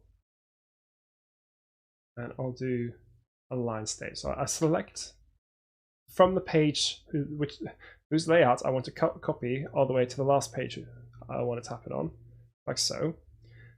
So I want everything to have, every consequent page to have the same spacing as this one. So I select it, then I go to layout and I go align staves. Then I get a pop-up which you probably can't see, and it says align staves. It'll ask me if I want to do so, and I say okay, and then it does it for me. Notice now how everything has been aligned so that it matches exactly what was on the page I just had. This saves time, and it just makes things look a little bit prettier. But I'm gonna pull this out a little bit, so makes it feel like you're actually using the whole page. I think this is just about fine. Could probably have had maybe a little bit more space in the middle here, but like still, this just makes it feel like more of the page is being used essentially. Okay, let's listen to the whole thing before we finish, because I'm sure you'll want to listen to the whole thing. I certainly want to listen to the whole thing, and we'll see how it sounds. And then that'll also give me a chance to spot any problems that may have happened. Oops, that's wrong. Didn't start.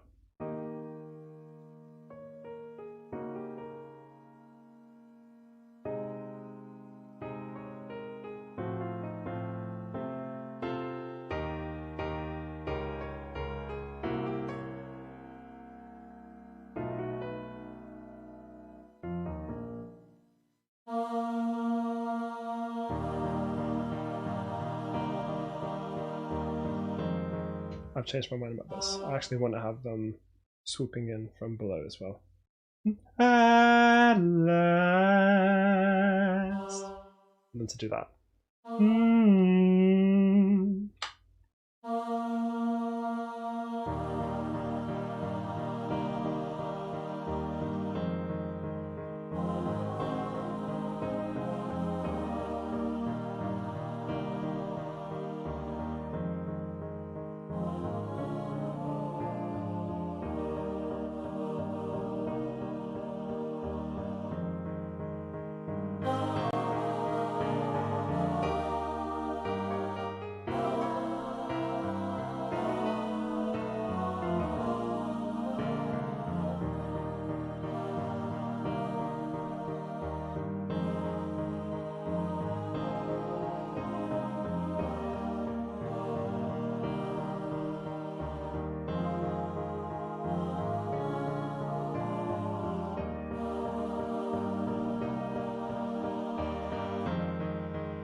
So just one thing here, I kind of want this to start a little bit earlier.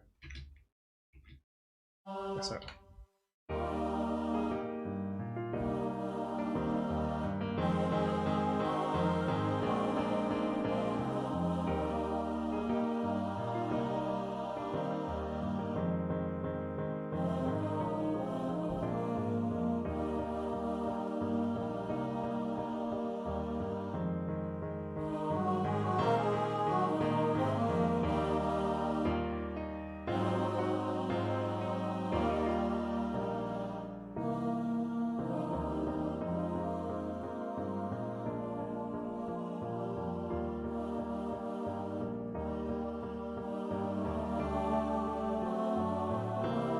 Say another mistake here. Yeah, there will always be little things that creep in. It's unavoidable. And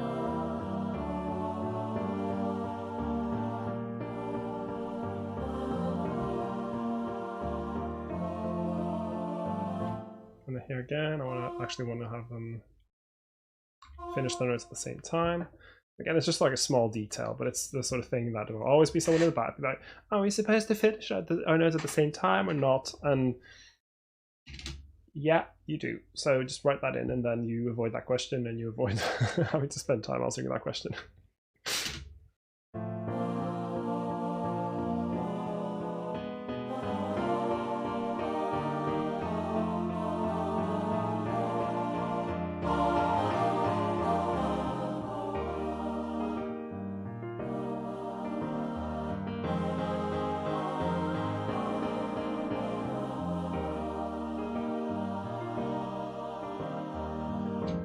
Sibelius has done another thing which I don't like, which is when you've got lyrics going to a new page or to a new system, it tends to, for some reason, place these lines above the staff.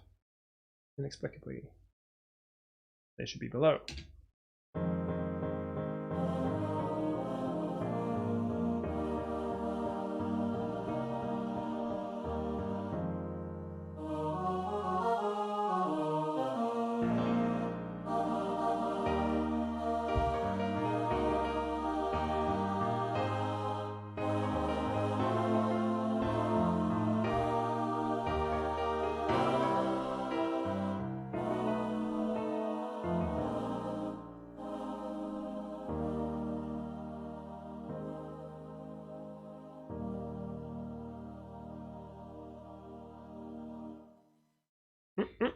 Okay, I think I will call this arrangement finished.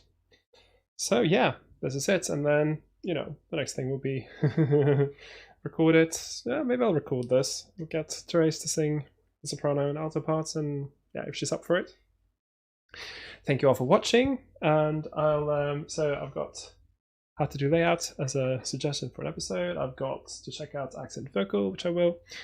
Thank you all for joining me. I hope you had fun. I hope you learned something. Marco says, very well done. Well, thank you very much, Marco. Thank you for joining me again. And I will call it here and hopefully see you for another stream in a week's time. It was a pleasure, Joseph. Yeah, well, thank you. It was a pleasure to have you. Okay. Have a nice afternoon.